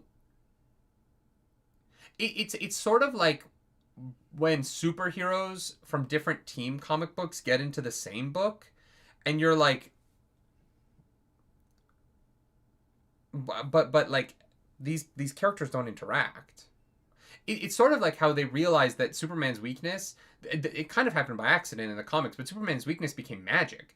Because, he has these, physics-based powers, but he can't actually fight magic. And so, Mr. Mxyzptlk and all of these magical solutions to how powerful Superman is became a thing, because you just kind of end up in a situation where that's the thing, he can't punch. Mm-hmm. He can't punch magic. And so, I do, it's I don't know. It's going to be interesting to see what they come up with. And they haven't even come up with it yet, right? They're in the design phase of the Mistborn world. Brotherwise Games has been very open about the process of creating this game. And while Stormlight is mostly done and they're at the printing phase, they're at the brainstorming phase on Mistborn. So they haven't figured it out yet. Yeah. But it's gonna be tough. I think Era 2 with the Twinborn, I think as a DM you have more options of things to throw at your party. Like Era 1, the fights are all the same. They fight the Koloss for fucking 3 books, right? Yeah. I'm curious to see what they come up with. I really am. I'm very excited. I've already paid for it. Like I bought whatever the most expensive bundle is. We got. It's also our job. Like we're gonna we'll do unboxings and we're gonna cover it. Yeah, it's fine. And we're gonna when Mistborn comes out, I will come up with a story to do. We'll probably do an Era 1 and an Era 2 like 6-part 2 mini campaigns to try out both. But yeah, I do. There is something weird about the power fantasy of Mistborn is being a Mistborn and being better than the Mistings. And if you have 6 Mistborn, like fucking like what do you throw at that? Yeah. Like it just becomes. There's nobody on the evil side that is the equivalent except for a hemalurgically spiked Mistborn. There's no like Vin choose. It's almost like it's more Dynasty Warriors than it is like combat. So how do you roll TTRPG Dynasty Warriors scale combat? I think is the Inquisitors. That's true. And I think how do you level up is an important question. Because is it like video games where it's like now I can boomerang this coin in a 5-foot radius as opposed to a 2-foot radius? You know, like I don't know. I'm really excited to see what they come up with, but I do think that Era 2 is just gonna lend itself to being a little more sandboxy. Guillermo says Kelsier and Vin can't soothe like Breeze. True, but like... But how do you level that up? Bards... Okay, here's an example, right? Bards in D&D are really good at charming and being charismatic. Mm-hmm. And that's fun to play in the roleplay scenes. And then they can cast Thunderbolt and Big B's Hand. And they have bardic inspirations. If you're playing Breeze in a game and then it gets to combat, what do you do? What does that character do? Or do you just not have combat in that campaign? And then it's like, well, we're only role-playing, and your character can force other people to feel a certain way about it. That's what I mean. I think it lends itself to more of a political game than it does like a dungeon crawler style. But but for the person who wants the combat fun of playing a Mistborn, it's like, well, we're not doing combat because 3 of the characters at the table can't fight. You know what I mean? Like, I think that there's a real challenge, and maybe the answer is that no one's a Mistborn, right? And you don't kind of do the war game part of it, but for people who want to fight the Koloss, you're going to want to fight the Koloss. And having, like, having the Allomancers who are the buffers be like, I'm going to stand on top of the wall, and then you're going to go fight the Koloss, and I'm going to roll to see how much I help you fight the... Like, honestly, that doesn't sound like a game that would run a long time to me. No, I think it lends itself to shorter stories, for sure. Yeah. Which is fine. Like, there's definitely still plenty you can do in Era 1. There's a lot of ways I think you can make it fun, but I think it is definitely more of a shorter term. I think there is more room in Era 2 to have a variety of abilities that you can use in the game. Yeah. Yeah. Chris Rapper says, how do you even have a game without fighting? There are ones that... Plenty. I mean, our Brilliant Ruin, we had a little bit of fighting, but it was more like... there wasn't like a lot of fighting, and it was great. Yeah. It was really roleplay heavy, and it's really fun, but there's no superpowers in it, right? Candela Obscura, there was not really fight. We had a few guns in it, and but it wasn't really fighting, right? And that was really fun. A lot of people play TTRPGs that don't have fighting in it, because they just like the role-play game of it. Judah Kaiser, thank you for that super chat. Manipulating emotions in a fight is underrated, especially if you're a hand-to-hand combatant. Making someone feel nothing but fear is very useful. But if it all comes down to rolling dice, then how does the fear affect the dice? You would have to have a mechanic for, okay, well, I use my rioting, and now they have a -2. Like, there would have to be mechanics for that, because the feeling doesn't affect the dice of the roleplay game, which we know that there are dice. Like, that is, we already know that is part of the game. Yeah, no, and I do think that the game, they have to come up with a game that isn't just let's tell a story together. Yeah, yeah. I think that because those systems already exist. Like, I think Brotherwise can pull it off. I'm just saying, like, the struggle of it is difficult. Yeah, these are the questions that they have to answer, and I'm positive they will. Like, I'm not saying, like, this is going to be shit or that this is going to be impossible. It just, the question was, Era 1 or Era 2, what do you think, like, lends itself to a better roleplay game? Mm-hmm. And I think right now it is Era 2. Well, and here's the thing that I think is, this is why I think that it's a problem. I think that you can make a Mistborn TTRPG on its own, right? Mm-hmm. All of this is coming from the idea that this isn't the Mistborn TTRPG for me. Because I think that a Mistborn TTRPG wouldn't actually be as hard to make as the Stormlight RPG 2.0 is Mistborn. And Stormlight is a big combat TTRPG where the good guys and the bad guys all have similar power levels, right? The Fused and the Radiants. The Radiants have a natural level up system built into their classes. And so the problem for me isn't that that Mistborn is too hard to have a TTRPG on its own. It's you need to come up with a way to make Mistborn and Radiants work in the same system. And the Radiants are such a video game system. Mm-hmm. You have literal levels that give you literal powers and armor and different things at every level. Mm-hmm. It's laid out what you get when you level up as a Radiant. Mm-hmm. It just makes sense. Mistborn don't have that. And so how do you create the add-on of Mistborn to fit into what you've already built with the Radiants when the Radiants are so video gamey and the Mistborn are so novel-y? Yeah. Like, even when I'm reading Way of Kings, and or Stormlight, not really Way of Kings as much as the other two, some of it is straight out of a video game. And I like that because I like video games. Yeah. But the Stormlight world is so built for a D&D-like experience, and Mistborn is not built for a D&D-like experience. Mistborn is built for more of a Blades in the Dark-like experience.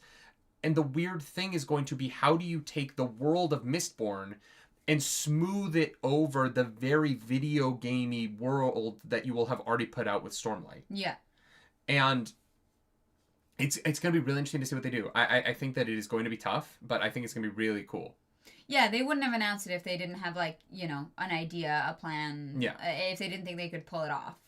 Right? Yeah, and I'm so excited, you guys. Like, I'm so full. I'm, you know, hundreds of dollars in at this point. I'm willing to bet once they put out the Mistborn minis, my investment in this will eclipse $1,000. You know what I mean? Anyway, let's move on. That was a long answer to that question. But I'm so excited for this TTRPG. I've been thinking about it a lot, so I would be willing to do whole live streams just talking about what I think they're gonna do.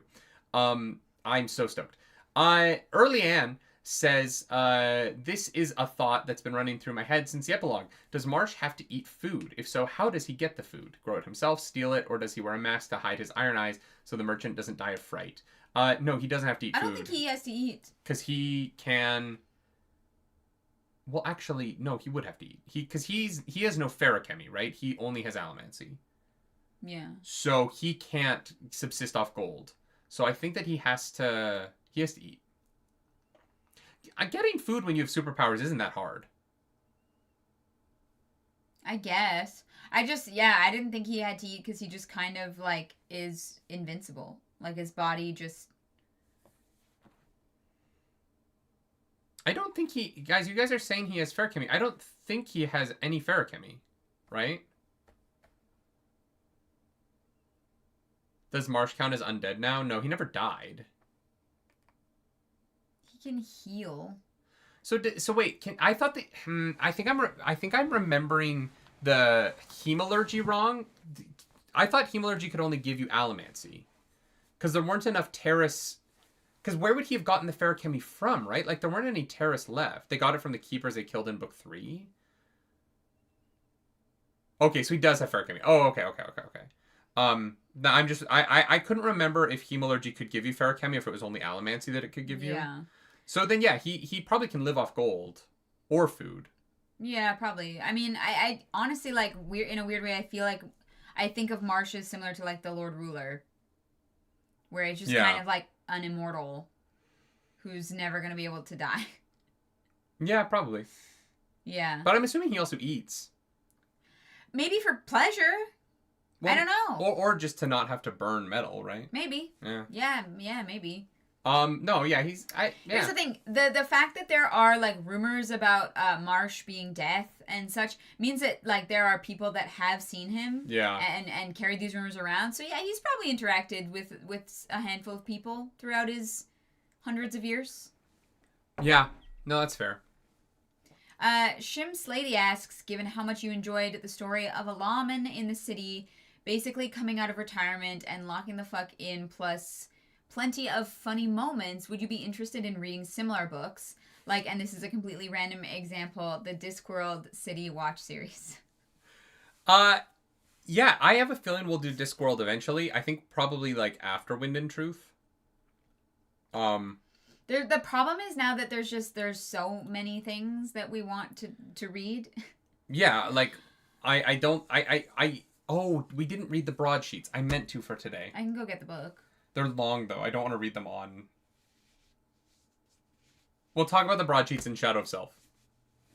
In 2 weeks. I'm pretty sure I read 2 of them. Oh, what do you think about them? I thought that they were fun. I think that people think that there's, like, clues in there, and there probably is, and I didn't. Cool.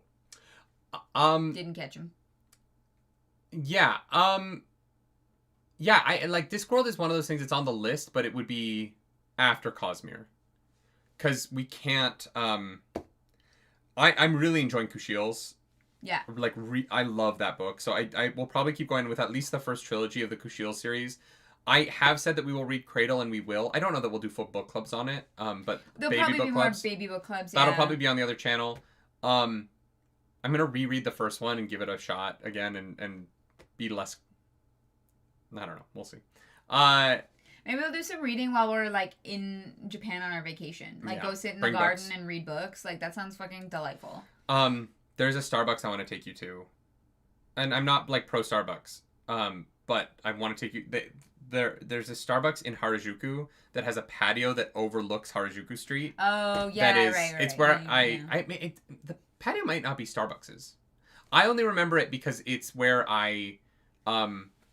when Turtles All the Way Down came out, the John Green book, I was in Japan, and I bought it on my iPad, and I went, and I found the Starbucks, and it had this beautiful patio that overlooked Harajuku, and I sat up there, and I started the book, and the employee kept bringing me coffee, because I sat there. I meant to sit for like an hour, and then go home. Mm-hmm. I sat there for 6 hours. I read the entire book, and was sobbing on this patio of this Starbucks. I spent the entire day watching Harajuku Street and reading Turtles All the Way Down, and just having this emotional experience that was very, very wild to me. That book was very personal and weird, and just a young person struggling with their mental health, and it hit me in a lot of ways, as John Green books tend to do. So yeah, no. Yeah, the plan I want to read Discworld eventually. The plan is we are enjoying Kushiel's. We're gonna keep reading at least some of that. I mean, Kushiel's Dart is so fucking good. Yeah, that book is fucking amazing. It's incredible. So the rest of the list is kind of like Cradle, Expanse, and Discworld as like things that we are going to play around with when we read. It's more just like that we don't have enough time. Yeah.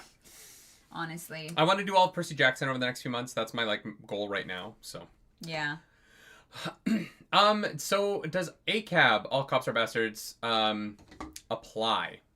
Yeah, kind of. Yeah, I mean, in as much as you think that all ACAB exists, I think it's a. Look, I'm gonna get canceled for saying this. I don't believe that All Cops Are Bastards. I think that All Cops Are Bastards is really bad branding on an idea that I believe in, which is that we have a problem within our legal system in the United States and how it overly impacts people of color, I stand by that.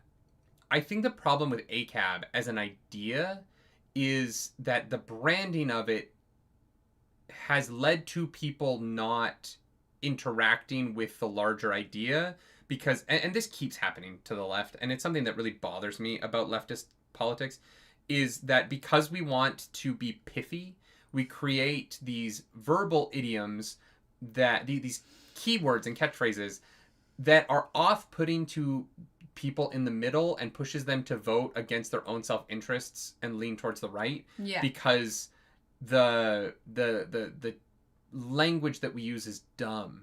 Yeah. All cops are bastards says that every individual who decides to be a cop and uphold the law is a bad person, but it is not usually about the individual. There are bad individuals, and the system that we have allows for people to kind of slip in there and cause harm to other people. Mm-hmm. And it is the system's fault for that, and not being able to catch those people and punish them accordingly. Yeah, and I think the left keeps doing this, right? Like, I remember the point in my life where people started to say that racism could only exist in systems where, like, there's a top-down power structure. Right, yeah. And that is the more dangerous kind of racism. But my problem with that as an idea is that I watched every debate about racism after that become about what racism means. Yeah. And not about solving actual racist problems. I know. And it's one of the ways in which we don't get anything done is because we make it about the words and not about the problems. Yeah. And it really drives me it drives me up the wall. Because I will literally watch a debate that's supposed to be about racism. And then one person says, well, racism is based on a system of power. And then the other person goes, no. And then they just spend the entire time that was supposed to be talking about an actual problem, like how to fix debating a problem. on what definition of the word we're using. And I'm like, the definition of the word doesn't matter. The problem does. But we've spent 15 years now debating the definition of racism instead of actually trying to solve any racist ideas. And now the neo-Nazis are rising up again. And I'm like, it's almost like they did that because no one was trying to solve problems. They were debating the word. Yeah. And I see the same thing with ACAB. And the people who say ACAB generally have politics that I agree with a significant amount. If you watch the show, you know that. Yeah, for sure. The problem is ACAB as a saying drives people away from working on the problem of the systemic issues underlying police brutality. Yeah. And it is the same inflammatory like tactics that like Fox News uses for their shitty fucking headlines. You know what I mean? Fox News is just better at it because they're welcoming. Yeah, but it is that same like inflammatory goal that does not actually serve a purpose and a point other than to rile people up. And I think we need less of pushing people's buttons. Yeah.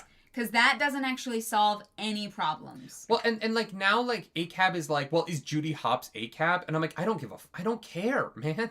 Yeah, I don't care about the fictional rabbit and whether or not it's ACAB or not. Like, why are we memeing a idea about police brutality? Why is that a meme? And that's where I'm like, I don't care anymore. You know what I mean? Like, I don't. Yeah. As soon as people on the left started to make jokes about it, the ACAB lost the plot. And so I don't know. That's a long way to say no. I don't care anymore. It does not apply. I am more interested in discussing actual ways in which the system is infringing upon the rights of the people than I am arguing about the slogan that you put into a patch that you sew onto your denim jacket. I like it's so virtue signally to me now, and I don't think ACAB has ever helped anybody. I don't think it's made things better. And I think that it has just made people in the middle more right-wing. And so, I don't know. Yeah. It's a little bit of a sore subject for me. I think that it was I think that it was a idea that started as a satirical point that grew into something that people took too seriously. Yeah. And has now lost meaning. Yeah. As so many of these pithy, like, revolutionary statements do. Yeah. There was a and point... someone's going to be mad at me for saying that. Yeah, whatever. There was a point in my life where I considered becoming a cop because I genuinely thought that it would help people. You already know this. I have told you. But every time I picture you in your little cop uniform with the gun that's like the size of your waist. I just can't imagine if, like, that's the direction that my life had took. Yeah. And I like, genuinely was there to try and, like, make the world a little bit of a better place. Mm-hmm. And people are just screaming at me that I'm a bastard because of that choice. Well, like, how those people must feel is, like, devastating. Like, I love the idea, though, that, like, you're a cop and you're, like, just walking along a parade route. And someone's like, what you're doing right now is evil. And you're like, man, I'm just trying to keep this, like, parade for children safe. I don't know. Yeah, you're the one making it unsafe by, like, shouting shit and being aggressive. Hi, it's me, Jack, says, do you think Era 2 will continue to explore smaller stories, or do you think the books will expand into Era 1 levels of scope? I think it will get slightly less big than Era 1, but it's going to get bigger because Martian shows up at the end. Yeah, there's more going on. I don't know. There could be a way in which it stays relatively small in that what Wax and Wayne investigate each book isn't the end of the world. But I do think that the expansion of it will be rather fast. It's going to build into a much bigger puzzle than I think either of them realized at the beginning. Although Shadows of Self is really small. So I think that if it does happen, it'll be in Bands of Mourning. Where I think, like... All right. I think the big expansion into a larger story will happen in the third book. And then the Lost Metal is thick. It's like it looks like it's like 2 Shadows of Selves. Yeah. So I think that by the 4th book will it be in a larger story. Are we doing all 4 books before we do Rhythm of War? I think so. Okay. Yeah, yeah, we're doing all of Era 2. So we'll probably start Rhythm of War in the summer then. Summer, maybe. Well, because I don't think we're gonna do book club in April. Yeah, we are going to be in Japan, and the time zone difference is gonna be wild. So it is gonna be our longest break from book club in all the years that we've been doing it. While we're gonna try and put up book club videos, like book reviews of other books. But I don't think we're gonna do any lives in April because the time difference. It's just wild. Well, and we just like. I have experienced hotel Wi-Fi in Japan. Yeah, the internet is... And it's a crapshoot. Sometimes it is the fastest internet you've ever experienced in your life, and sometimes it feels like a string between 2 cans. So, right. April's going to be weird, but we are going to review some new books and get into some stuff. Yeah, probably some smaller stuff that we're not going to... Lots of smut. Yeah, it'll be things that we don't have to, like, break down into sections. Yeah. It'll be things we can just read and make a video about how we feel about it.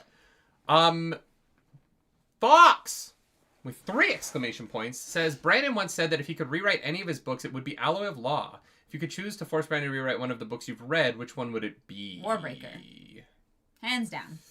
Yeah, because Warbreaker became so important to later things. Yeah, hands fucking down. I don't know why you rewrite Alloy of Law. Need a rewrite. Warbreaker needs a rewrite. Yeah. It is genuinely weird to me that this is the one that he thinks needs to be rewritten. Yeah, right? This one is so clear cut. Unless he's like, maybe I need to make this one bigger, but like, don't. Well, and that makes me worried about Wind and Truth, honestly. Yeah, I'm like, no, you actually you struck gold here, kind of literally. It's fine. It doesn't need to be like a giant fucking epic. Skepcat, I the thing about Elantris is it doesn't connect as much, so I don't care. I say Warbreaker only because it became important. Yeah, exactly. Like, I'll be right back. He thinks he needs to rewrite a bunch. Yeah, that's writers. Yeah, I don't know. Maybe Way of Kings. I don't know. Way of Kings to me is it's not because it's bad at all. I like the book. I just, after reading Oathbreaker, I wish Way of Kings was closer to that. I don't know. That's a tough one. It's tough to be like, rewrite it, but would it be better? Like, I don't know that it would be better. And that's kind of the thing, right? Like, just because you're writing something, just doing rewrites doesn't fix things. And oftentimes in the rewriting process, you actually break them weirdly. And like I've seen it happen with musicals where like the rewrite makes it worse. There's a musical I loved doing that I did some workshops for. And then they took it out of town. They brought in a new writer. And then when they brought in the new writer, they added a bunch of like pop culture jokes and stuff, and it just didn't work. All of them are rewrites because that's how writing works. Well, Embrise, we're talking about like the audience gets it. You get like critical reviews and then rewriting, which is different than like rewriting on your own, right? In the first version of Way of Kings, there was no Adolin. Interesting. Oh. Okay. That's weird. Yeah. Yeah. Elandris already connects with Hoyt, actually. That doesn't matter. But that's not a connection. That is a fake connection. Not part of Elantris. That is a footnote at the end of the book. No, he's like in the book. No, and then he just fucks off. Like, he doesn't... There is no connection there. Half of Words of Radiance with Shallan kind of was meant to be in Way of Kings, but obviously couldn't fit in one book. I would do that again. I would, honestly, like, I would take Way of Kings and Word of Radiance, trim the shit out of it, and keep the best parts. I would cut... There's so much about those books that I would cut. In hindsight, where I'm like, that didn't matter. We spent too much time on some shit. I don't know. Like, Dalinar realizing that the Parshendi had women is something that I would just trim out of the book. I would be like, we didn't need this. I mean, I guess, but it's like one line. Like, that's not saving any pages. Like, you're not making it shorter. No, but there's a lot of little things like that I think that, like, you could make a significant edit. I don't know. Yeah. This is Syrian who says, what combination of powers would make the most interesting type of Twinborn? Interesting how? Like, interesting as in the most useless? Or... That's really tough. See, I don't actually know how to answer this question because I went to the back of Alloy of Law because everyone was like, wow, it's not spoilers if it's in the book. And so I looked at the chart and there was a bunch of medals there that I'd never seen before and stuff that they did that I've never seen before, and I spoiled myself. So, I feel like I don't actually... Yeah, I really disagree with the whole, like, the Ars Arcanum's part of the book. I don't agree with that because it says... I haven't read it because it says stuff that hasn't been revealed to us yet. And I was like, oh, don't read that. I was like, we have not been introduced to, like, 4 of these. Yeah. Yeah. I really think for me, I would like... I just want the motion of Coin Shot and the, like, memory abilities of... What's the one where you can store your memories? Is that gold? Memories, no. That, because it's health, is storing gold is storing health. Memories is copper mines? Copper mines. Yeah, that to me is the one that I would want. Not, it's maybe not the most interesting, but it's the one that I would actually use. Because my memory's shit, and I don't remember anything. If I could be like, if I was going to a party and I could remind myself of people's names, that'd be great.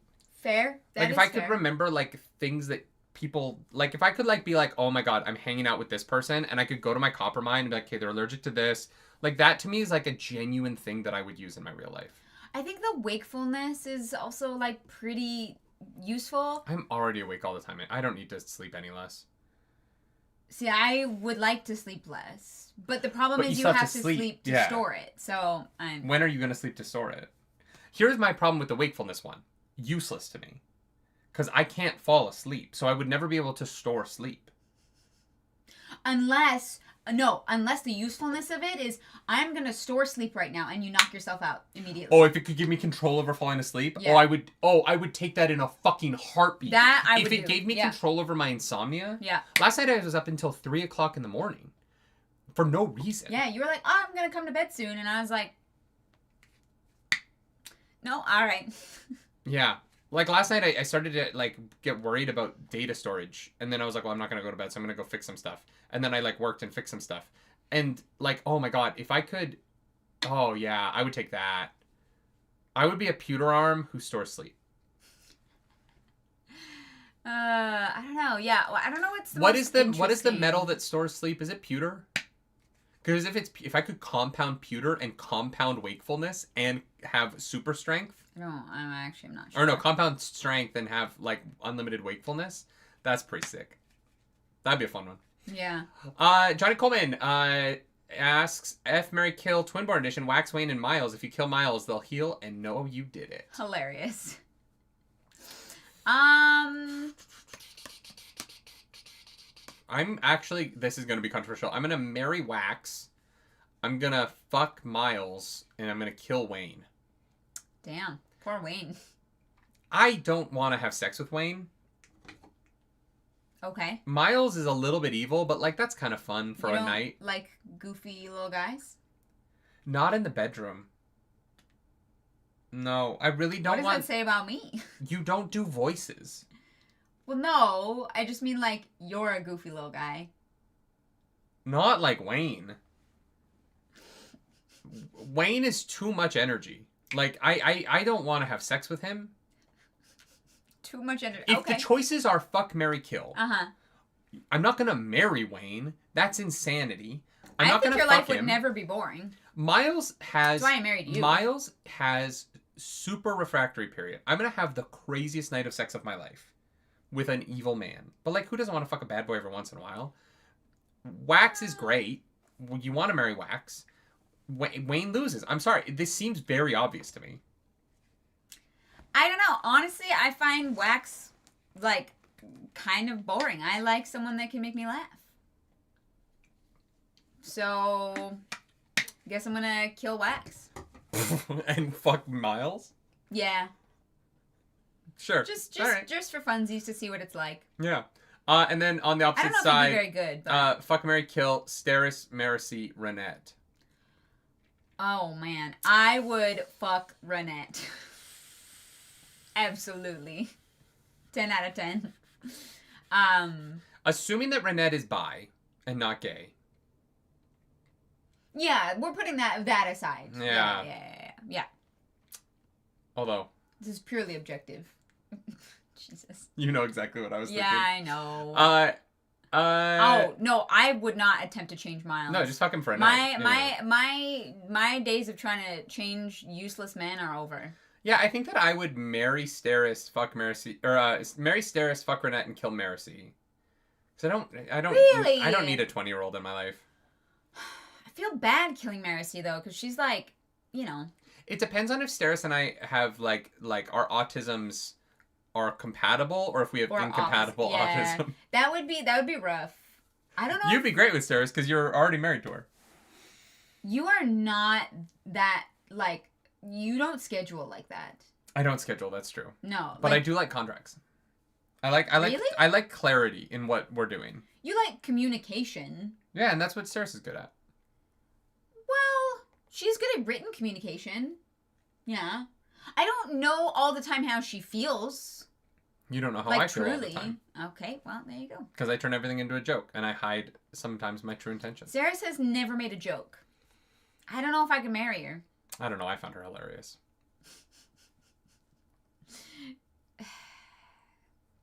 Johnny Coleman says, fuck Mary... Or did you say yours? I honestly, I don't know. Fuck Renette and the other two are interchangeable? Yeah, we'll go with that. Johnny Coleman also says, fuck Mary Kill Wayne edition, Maxwell, Wax's uncle, Captain Gaffon Tranchant, the interrogator, and Abragain, the old woman. The characters Wayne plays in the... I'm killing the old woman. What the fuck? I guess I'm fucking Wax's uncle and then marrying the interrogator. I like the interrogator. I would marry the uncle because Wax's uncle would probably be wealthy. So I don't know. This all the same person though, so it doesn't fucking matter. Alexandra Daddario as Renette from my fan cast. Oh, interesting. That's not who's in mine. You'll see that soon. Welcome to the Nerds Radiant. I love that. Do you have any ideas for other Haze Killer rounds? No, I've thought about this. I don't have that kind of brain. There's not a lot more that you would need Haze Killer rounds for. Yeah. Other than, like, Ferrochemy, I guess those. But, like, you don't need special rounds for emotional Allomancers. You don't need special rounds for gold Allomancers. You don't need special rounds for... Just gold Ferrochemists. Yeah. Or really only the compounding ones, right? I guess, yeah. If you shoot a gold, a normal gold person with enough brands, they'll still die. Like, I think the only thing I would say is, like, an incendiary round that keeps burning. So, like, they're healing, but, like, the burning is still going on. Something that, like, expands into their flesh and then burns. Maybe. Okay. But, like, yeah, I feel like a lot of the things that you need special bullets for, they kind of covered in the book. Other than, like... Ferrochemy combinations I just haven't thought about. Yeah. Pilks says, do you have any idea... Oh, no, wait, that's what I just read. Judah_Isaac7 says, do you think it's still possible for a Mistborn or full Ferrochemist to be born? Why or why not? Dude, I don't fucking know. If Brandon says so, then yeah. If Brandon says no, then no. Like, it sounds like Sazed removed Mistborn. Sure, but that means that Brandon did. And so if Sazed could make there be a Mistborn. Because he's gone.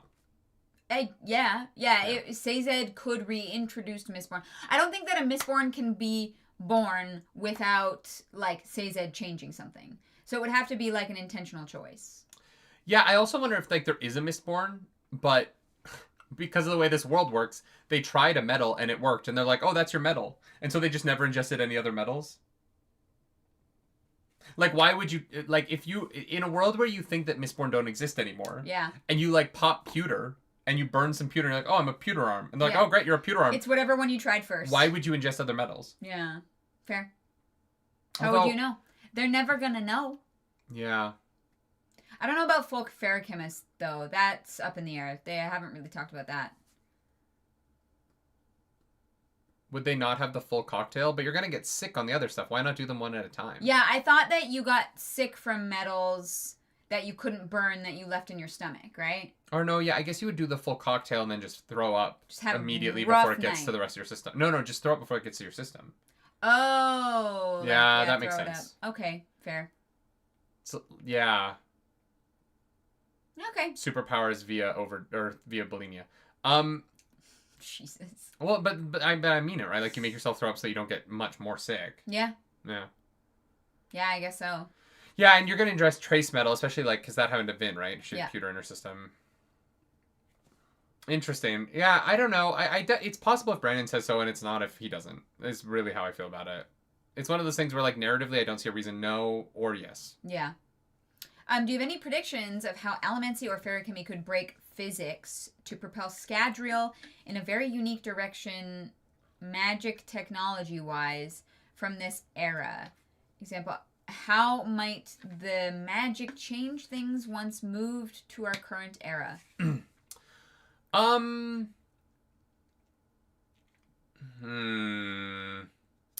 Here's the thing. It wouldn't change things that much because it's not that available. Like, the magic isn't a system that you can replicate unless you are born with it. And so inherently it is less useful than a magic system that can be learned, which changes technology because not much, honestly. Because once you start, like, using electromagnets and once you start having more electricity, the value of Allomancers just is going to naturally diminish. And, like, yeah, there are going to be people who are really good at a job because they have the powers, but the powers aren't widespread enough that the society is going to be shaped around them. The society is going to be shaped around everybody else. So I don't see a lot of ways. There might be things that are discovered earlier because people can move metals inside of systems and things like that. But I don't see this magic system drastically changing this society. Yeah. I just want to touch Carry-On's comment in the chat. That is not true. Vin was told that she could not go to sleep with metals in her stomach because it would make her sick. Yeah. So that it is not just burning the wrong alloys. Yeah, like if the metal doesn't burn out in your stomach and it gets into your intestines, it fucks you up. Yeah. Yeah, That's why they have to burn everything off before they fall asleep. So like they even ingesting good metals, even metals they can burn will still make them sick if they don't burn them before they fall asleep. Right. Yeah. Yeah. NFL with pewter arm players, maybe, but like, what's the value in that? Like on a technology level. Like, yeah, you're gonna have people who do cool feats of strength. It's not, yeah, in terms of technology, I actually don't know if it changes much. It's weird. I think the technology on Roshar is much different because they can, like, capture Spren and, like, do different things with them. But the magic in this world comes from, like, the people being able to do specific things. So I don't see it affecting the technology in the same way. Yeah. Light by Full says giant Gauss cannon based on lurchers that can pulverize other Cosmere planets. I mean, there's an upper limit on how much a lurcher can put behind a bullet because of weight, right? So I don't know that it would actually... I don't know if that would actually do anything. Oh, there would definitely be... there would be... No, they wouldn't pee in a cup, James Ross. They would have a... What are they called? The ones that burn to find Allomancers? Seeker? They would have Seekers, and there would be Seekers at every game, and no copper, right? And so there would be a Seeker who would be burning for all of the football match to make sure that no one is using Allomancy on the field. 100%. Yeah. Yeah, that's interesting. Yeah. Yeah, okay. I could see maybe, therapy. Slowness bubbles for space travel, but the bubbles can't move. Yeah, the bubbles can't move. The therapists would more likely be emotional allomancers, and how we studied therapy and how we studied mental health would probably change drastically because you could feel it. Because you can literally feel those things and affect them and change them. And so that I think that the science around mental health and how we believe that it kind of works, I don't even think we really fully understand how it works. I think that would be drastically different. No, that's a good point. Like, I could almost see cities having a network of soothers to, like, limit suicide. Yeah, like on train platforms and stuff like that. Well, I just mean like the Lord Ruler had around town. Like, just like a general soothing that slows down... like any extreme negative peaks. And if you went to like spas and stuff like that, get soothed. Part of the spa experience would be to literally like get a massage mentally and physically. You know what I mean? Like, or on the other side, like a brothel where a rioter just, you go and you're just fucking ravenously horny. Yeah. Well, it would help. It would be a therapist who has ED, or for people with ED. Yes, yeah, that's what I was getting at. That, like, it would solve certain, like, psychological, or maybe not solve, but you'd be able to affect certain, like, psychological conditions that people have in a way that we've never been able to. James Ross, thank you for that super chat. Thank you. Started the math on pushing. The amount of force needed to make Vin hover would make a coin ultrasonic, but it wouldn't make it ultrasonic because the coin can't be moving. I have no idea what those words mean. Like, yeah, it's ultrasonic until it hits something, but it would be then...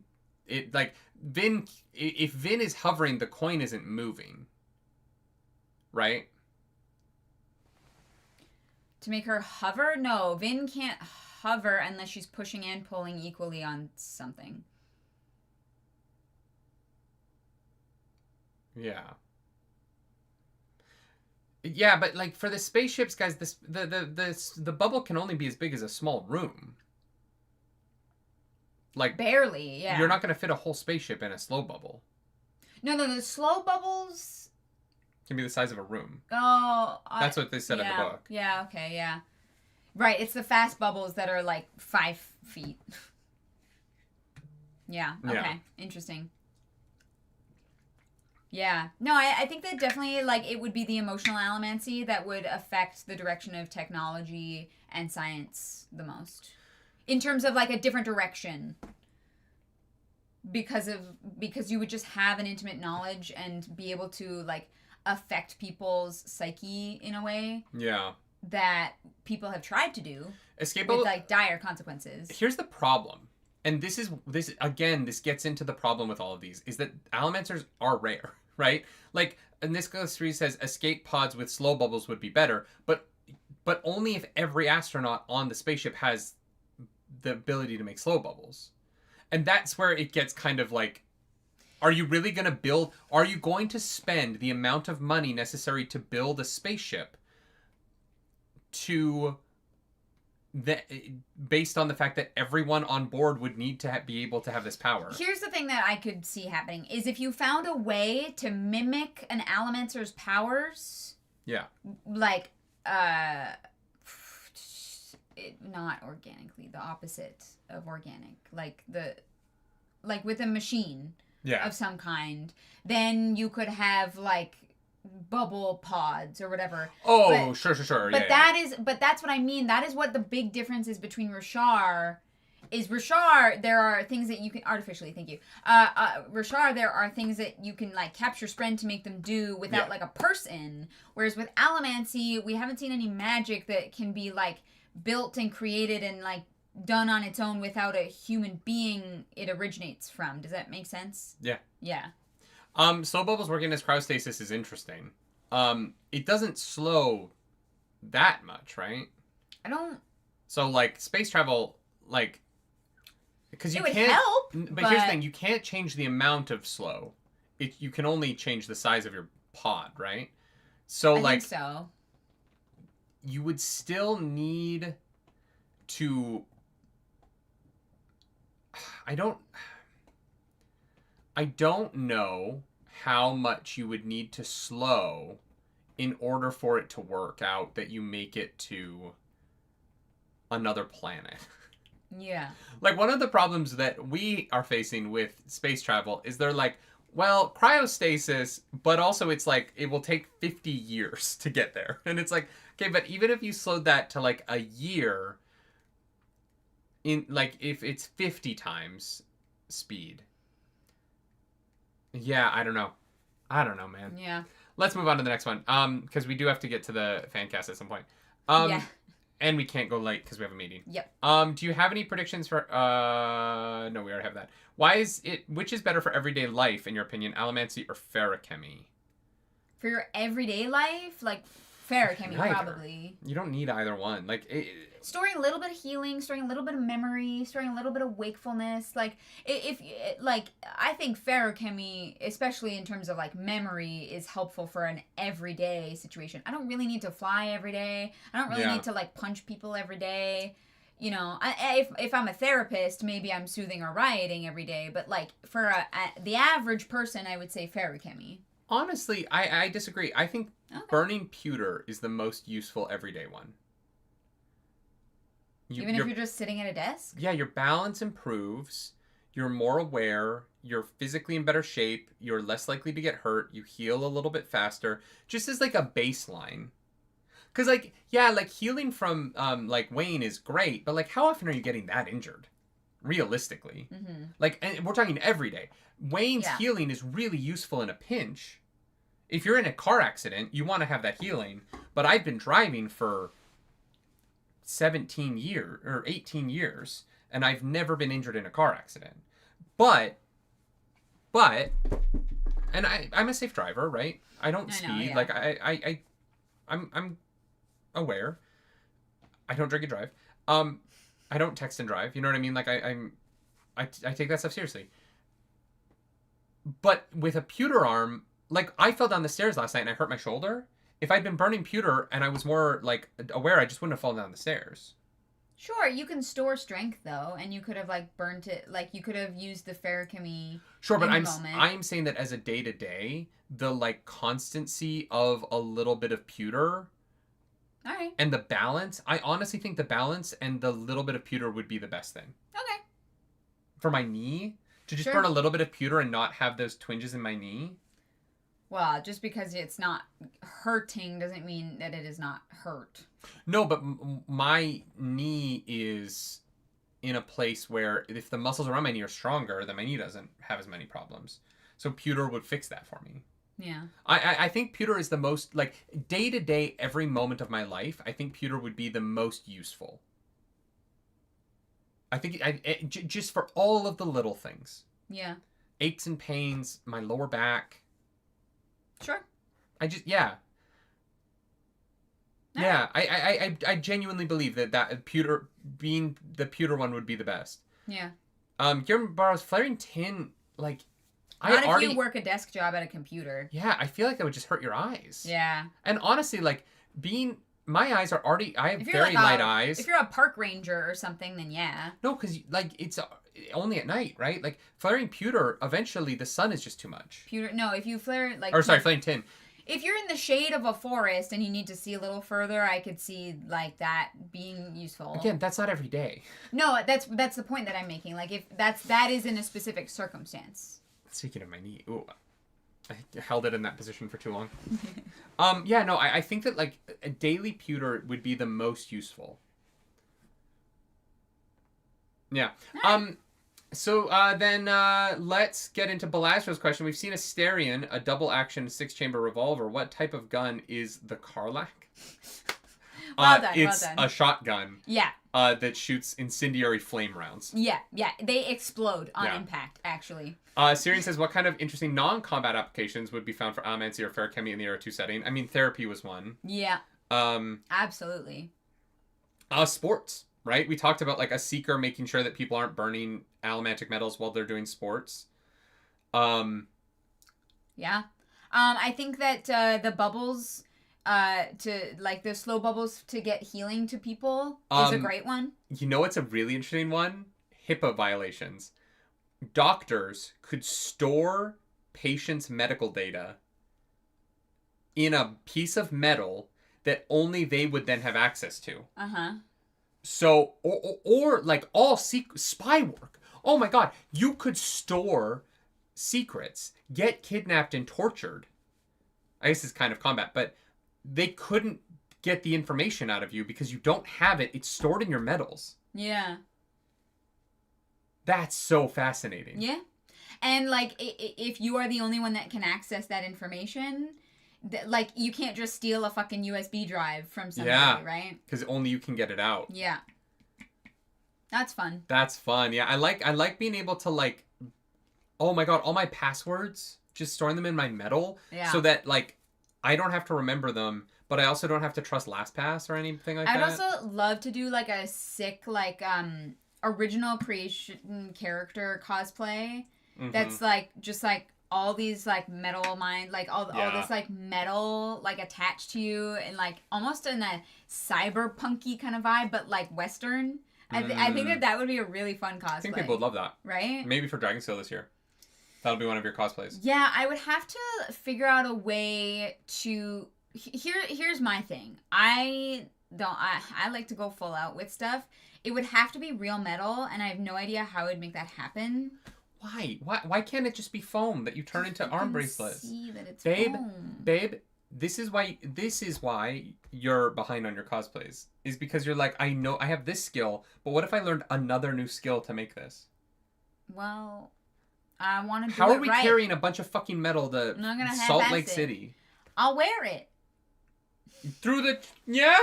You want to go through TSA with a bunch of metal? Yeah. Okay, sure. Why the fuck not? Let's move on. Tart Monkey says, so far you've read Mistborn Era 1 and started Era 2. How many more eras will there be? I think there's 4, right? I think Brandon Sanderson said he wanted to do, like, modern times and then, like, space. Oh, really? All right. Yeah, I saw a clip on TikTok of him talking about it. Oh, that's cool. Yeah.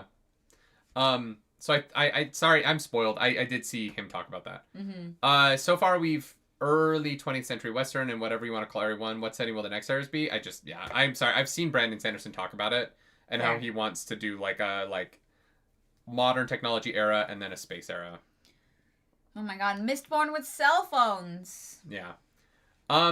Carrion, related to the earlier question about more potential descendants in Era 1 characters, now that we've seen / heard both Marsh and Seiza, do you think it's possible we might run into any other characters we actually met in the previous books? And if yes, who would be on your list of possibilities? No. Not really. I would hate it. I don't want this to become...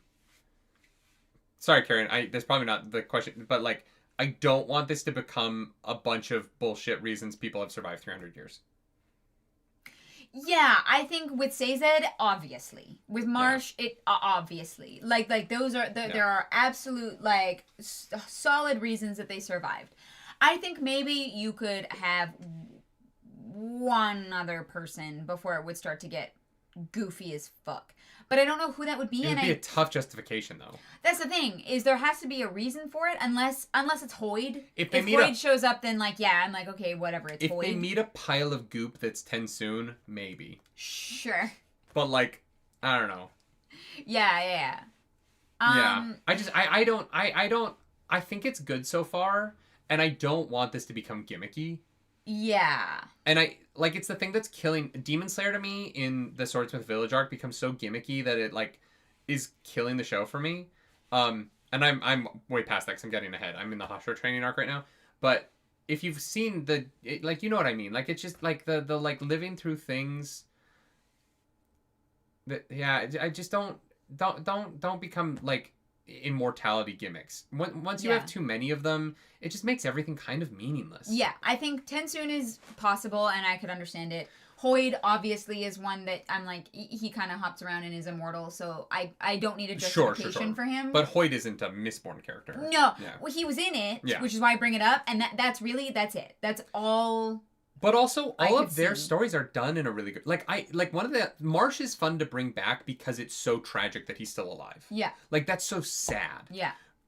Everyone else, their story's just done. Like, it doesn't mean a lot to me for them to be around anymore. And I also like Marsh as an almost antagonist to Sazed, right? Yeah. Sazed is like, we disagree on how things should be done, and that's what I want. Yeah. If Sazed is left to his own, like, echo chamber. Yeah. That is also dangerous for everybody. Like, Marsh is tragic, but also needs to be there for Sazed because they have similar enough lived experiences. Yeah. And they can balance out one another in a way that, like, Ruin and Preservation did, but hopefully maybe less fucking aggressive. But as Death, it does seem like Marsh still has the best interests of general people at heart. Yes. Like, he doesn't seem evil. Sound Guy says, I'm reading Wheel of Time 1 at the moment. It's kind of wild seeing the differences in current old book club formats. I don't know. I still feel like I complain all the time. I haven't watched our old book clubs. I feel like they must be so weird. Like, I feel like we've gotten much better in terms of, like, expressing ourselves and balancing us talking versus interacting with chat. I don't know. I don't know if I ever want to go back and watch an old book club because I think I would hate it. I want to pay someone to go through old book clubs and make clips. But I don't want to go watch it myself. Yeah, and that's also a lot of footage to go through, and I'm like, is it worth it? Yeah, and we need someone who, like, understands editing and fantasy. It's tough. Yeah. Christian Rapper says, that's is Marsh still tragic? Yeah. He's still alive. Yeah. And everyone he knows is dead. Yeah. That's so tough. And he can't die. Like, that's hard. And he, like, I feel like the only reason, because I guess he could, like, choose to stop burning and he could just die. Maybe. But I have a feeling he's still around because he still feels like he's atoning for something. Sazed is a god, though. It is different. Time moves differently for Sazed. Yeah. Yeah.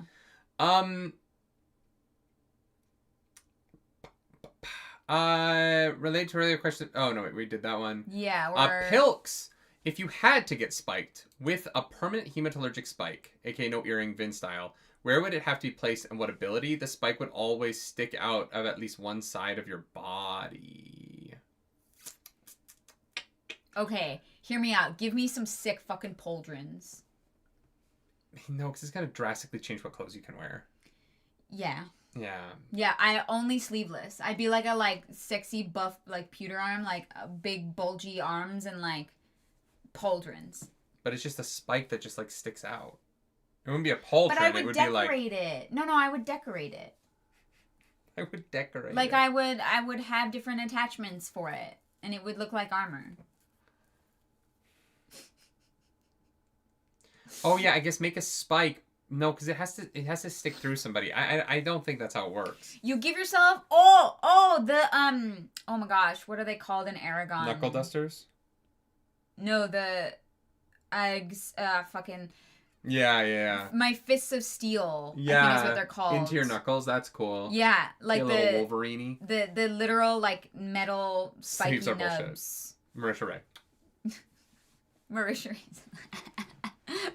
She gets it. Yeah, I think that would be fun and kind of badass. But like just like little ones. Like not full Wolverine. Like little, like in Aragon, the dwarves can do like they drill into the knuckles and they put in metal spikes. Yeah. I don't know. I wouldn't want one, but if I had to have one, the base of my neck right here. There was a guy in my cast that had a piercing back there. Like just like right here, like just up below the skull. That would be like just above the line of my collared shirt. Because it would affect my life the least. Yeah, it'd have to be right above where the collar sits. Yeah. Because, if it, like, was always, like, interfering with your clothes, it'd be annoying as fuck. Like, right in the middle of my chest would be fine, too. Because that would impact movement the least. Actually, right there. Literally, like... Yeah, you'd see it. Be a little Tony Starky. Yeah, you definitely see, like, a thing sticking out. But I would just choose not to. What if I just... Guys, this might be controversial because I'm a huge nerd who likes superpowered things. I'm fine not having superpowers. What hemalurgical power would I get if I pierced my nipples? None. Like if I just had spikes. No, because it would be a spike this way. What if it didn't have to be? It does have to be. But... I don't know where it has to go through somebody. I also don't know what the placement of the spike says about the power. Like that probably is determined, and I actually don't know what that chart is. I love the idea of getting a Prince Albert spike because I would have to get hard, put my dick on somebody's back, have the spike go through their body through my penis. Like what? That's insane. That would be tough. Or maybe like right here, but like because. Where it wouldn't affect too much, like in the, like, below the shoulder. Because the spikes don't seem to affect them that much, right? Yeah. And assuming you could get away with Wayne trading things, what would you take and what would you leave for it? Oh, God. Assuming you could get away with the Wayne trading thing. Oh. I would go to Nintendo. And I would give them a Switch 1 in trade for a Switch 2. Yeah. That's fair. That's a fair trade. Fair trade. They get a relic, and you get a new shiny toy. Relic? Yeah. The Switch is not a relic. Vintage Game relic. Boy Advanced is a relic, okay? A Switch is not a relic. They're still making games for it. Once the Switch 2 comes out, it will be. Yeah, I would do a Switch. Oh my God. What would you do? What would I take and leave for it? Oh, man. I don't know. I feel like I enjoy baking, but I feel bad eating it all because I'm like, I try and stay fairly healthy. So I feel like I would just bake stuff. With this? And like leave baked goods. Yeah. Like I'd be like, I really want this new dress, so I'm going to leave a cheesecake here in exchange for it. You know what I mean? You walk into Lululemon, put a cheesecake on the ground, and take a rack of clothes? Yeah, that's what I would do. I would have fun with the baking. Oh, man. And then give it to everyone else. Let's talk about hats. They're no longer in wide fashion in our world. The fuck are you talking about? Well, in, like, the winter. Arzu, what are you talking about? People wear hats. You ever see white bitches in fall? They be wearing hats. Sure. I'm so kidding. The great Canadian toque has never gone out of style. But Wayne, like hats are like in right now. Like a fancy hat. People wear fancy hats now. Yeah, my best friend Corey has like a hat collection. Oh, rich people wear hats. It's kind of a rich thing to wear like an expensive hat, but I guess it's because they're expensive. Do you think in this world hats will ever fall out of fashion? No. Unless it would be to make a statement of, like, look how fucking bold I am. That I have a confidence your emotional allomancy can't touch me. Here's the thing. I think that men are more likely to wear hats than women. And hats as part of job uniforms is a thing. Uh-huh. So, like, no, I think people wear hats. Right? People wear ball caps. Mm-hmm. Wayne would go town to town collecting different... like local sports teams hats so that he can fit in with local populations. Oh my God. He would have to have such an extensive collection. Yeah. Because it'd be every sport and every team. No, you only really need, like, one per city, right? Yeah, I just mean, like, his, like, you know, storage at home. Like, you can wear a Toronto Blue Jays hat pretty much anywhere in Canada. Sure. That feels very Canadian. Nicholas Street said, is a hoodie a hat? No, it is not. No, but you could line your hood of a hoodie with metal, I guess. You could aluminum. Oh, an aluminum hoodie. Yeah. Yeah, cool. I could see that. If hats went out of fashion, this is, I think, the real question. What would people wear to protect themselves from emotional alimony? Aluminum hoodies. There you go. Yeah, hoodies. Hoodies are all the rage. I think, like, you know those or headphones? Umbrellas. You know those headphones that, like, are bone conducting? Yeah. I think that if you had, like, those, they would have, like, a band of aluminum that plays music bone conducting style and also blocks emotional alimony. I think that parasols will come back in style for the women, and so they're just, like, protecting their heads. But then you have a aluminum. direction. Then someone can emotionally alimant you from the front. Maybe. Tiaras and crowns. Like, honestly, tiaras. But does it have to cover your whole brain? Yeah, I don't know. I would love an excuse to wear more tiaras and crowns, all right? But I don't know if that would work. Specifically. Sure, Titanic, but the hats that he is wearing per neighborhood he's trading for, right? He doesn't need to own all of those hats. Fair. Yeah. M Dash says, if you were stuck on a desert island, which twin-born combinations of abilities would you want to have? On a desert island, there's, like, no metal. So none? Yeah, for the purpose of the question, assume you're marooned with a plentiful supply of your required metals. I didn't read that part. Yeah. Mm-hmm. I was like, you wouldn't have access to metal. I should have. Hello?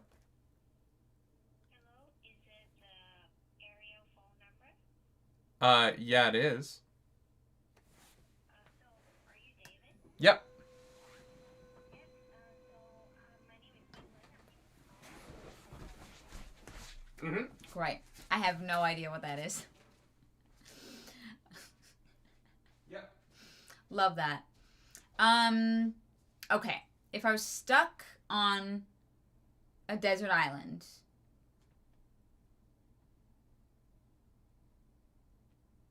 Okay, I get a twin-born combinations. That's fine. Okay, love that.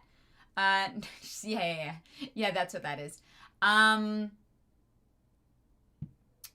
Okay. I'm trying to think what would be most useful on a deserted island. I don't know if anything could get me home except maybe pewter. Like, if I was close enough maybe to swim, like in Rings of Power, that would be useful. But assuming that I am, like, too far away to swim home, then I get... Oh, man. Steel, let you compound speed to run somewhere else. But it's still an island. Here's the thing. I don't know if I can run fast enough to run on water. So... One lets you store breathing... What? Just reduce mass till you can walk off. Is that possible? Can you weigh that little? I like, genuinely, like, I don't know. I don't know what the limit is. Because if you could just, like, fly by being weightless, that seems less interesting. That makes, like, coin shots and stuff that's interesting. But I guess, like, momentum... you're not really doing much.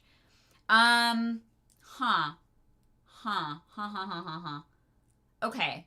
If I were stuck on an island and I was trying to get home, I get an Allomancer ability and a Ferrochemy ability.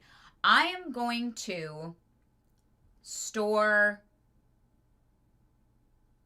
Yeah, okay, I'll make myself fucking weightless. Yeah. Yeah, I'll make myself weightless.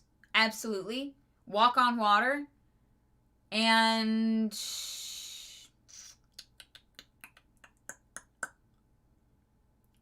I would I don't know. I guess I could burn anything and someone might be able to notice it, but only like a very small percentage of people would be able to notice it. Your metal mines will still have weight.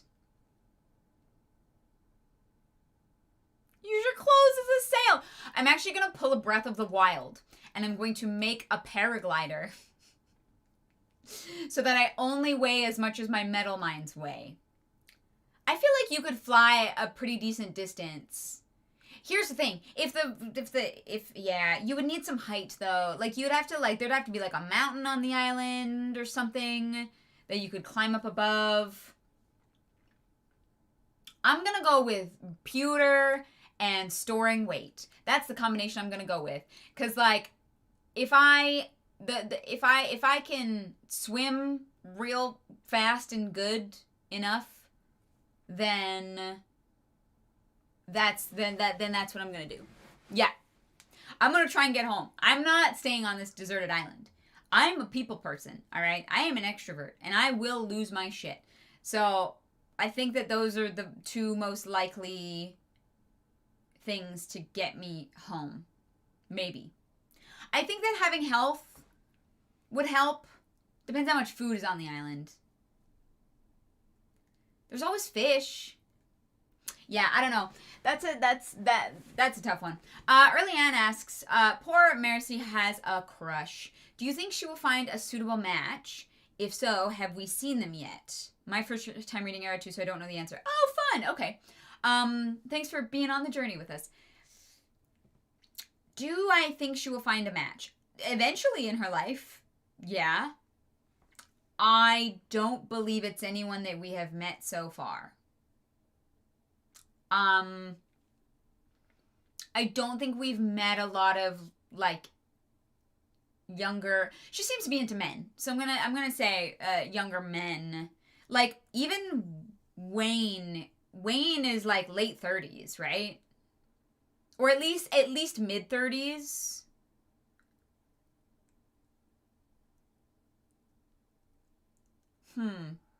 I'm going to say no. I don't think we've seen them yet.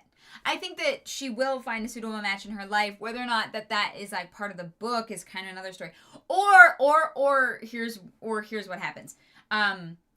Marcy has a thing for older men, very clearly, right? And so Marcy actually falls in love with Marsh.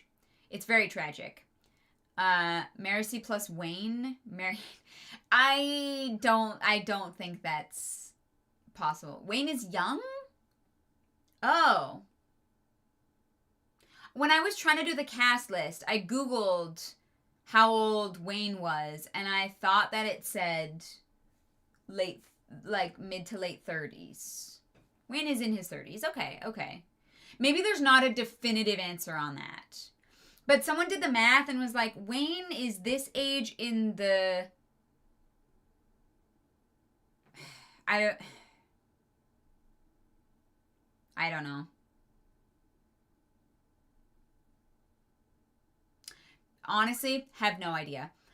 But Marcy plus Marsh would be fucking bonkers, first of all. But that would definitely be the like smut, like YA version of this book.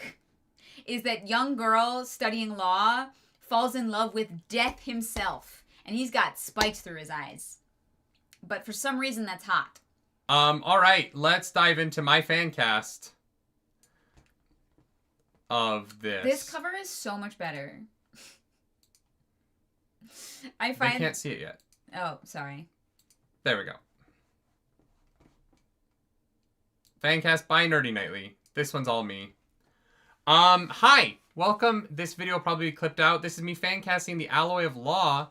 Clarus didn't join me in fancasting this week. I tried. This one's mine. Fucking tried my best.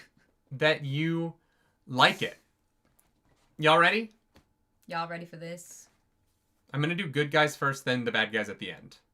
Okay. All right. Waxilium is Sebastian Stan. All right. Okay. That's pretty good. I think he's the right age. I think he's the right level of seriousness, but having like the exasperated kind of like comedy styling, and he can put up with it in a way that he's shown in the MCU that I think would be he understands the right level of exasperated to be with Wayne. And so I just think that this would work because of that. Yeah, I think that he also plays like kind of the straight man jokes in a way that like he's very good at his like quips, like his like replies to things, which Wax has a lot of back and forth with Wayne. So yeah, no, I think it would crush that. And I think he's like, is it crazy? I think he looks like James Marsden. Yeah, but with stubble, it works. James Marsden. He's also a big enough star to lead. You know what I mean? Like Wax would have to be. Sure. Yeah. If Waxillium has a brother, it will be James Marsden. Sure. And then the hardest one for me to cast was Wayne. And so I went with Jay Farrow. Who I didn't know. Yeah. And last night you explained to me what you're about to tell the kids. He's incredibly funny. He is an incredible impressionist. He does voices like crazy. And I think that he would bring the right vibe. He's also like physically in shape in a way. You know, like some comedians are really good at characters, but like Wayne has to look like he wields dueling canes really well. Yeah, he's got to be fairly agile. Yeah, and so I think that Jay Farrow kind of ticks all the boxes of what this character needs in terms of playing the part and being able to do the comedy. The voices, I think, is kind of the biggest like winning point for me, because you need someone that can be that versatile with their voice. Yeah. He's like one of the best at it. Yeah. Lessie at the beginning. This is purely because Ana de Armas's cameo appearance in the Bond movie is so good. I feel like she could do. We know she's down to do a fun cameo. She's down to do like a big thing. She is a memorable woman on screen, so I feel like the impact would be big. And she's like a little bit older than the characters that I have for like Marcy, so like I think that works really well. Love that. Yeah. And so I think that because of her past willingness to like take on a fun action cameo role, I think that she would be a great Lessie. Yeah, I think she's able to bring that like levity, like the jokey banter that they have. I think that would be well done. Yeah, I dig it. For Marcy, I have Ashley Liao, and she was just in the Ballad of Songbirds and Snakes. She has a very youthful look, but is like a star on the rise. She's in a bunch of things right now. And I think that like the age disparity between her and Sebastian Stan would sell. You know, I was looking for someone who looked young enough and matched. I had Steris first, and so I needed someone who could be like familially related to Steris. For sure, yeah. And so I thought Ashley Liao would be a good choice. She looks really young to like play up the uncomfortability of that. Yeah. And is, you know, a star on the rise. I think that this would be a good role for her to step into kind of the into like a main character role. And she was just in Hunger Games. So the Ballad of Songbirds and Snakes. So like there's a young audience that, you know, is starting to follow her career. Still need to watch that movie. Brings in a different demographic than Sebastian Stan does. Oh, sure. Or okay. Jay Farrow. Like you're kind of hitting different demographics with the cast. And also she does a lot of like rom-com-y stuff. So I think playing kind of the like charmed and like, you know, she has experience kind of playing the like flirtatious and like that thing. I think she has the right skill set for this. Yeah. Which leads me to Steris, who's Anna Sawai. She's with her Emmy now. She's probably a bigger star than the size of this part. Sure. But I think this is a part that she takes based on what she's going to be in the future films. Gotcha. And so I think that Anna Sawai, we've seen her play very like reserved and thinking, and her character in Shogun was so wonderful. Mm-hmm. I think that she would be a really great Steris. And as the character evolves in movie 2, 3, and 4, you would understand why an actor of her caliber takes a part that's relatively small in the first film. Yeah. Here's the thing. She might be a much larger part of the next couple books. Or not, yeah. Well, especially if they get married.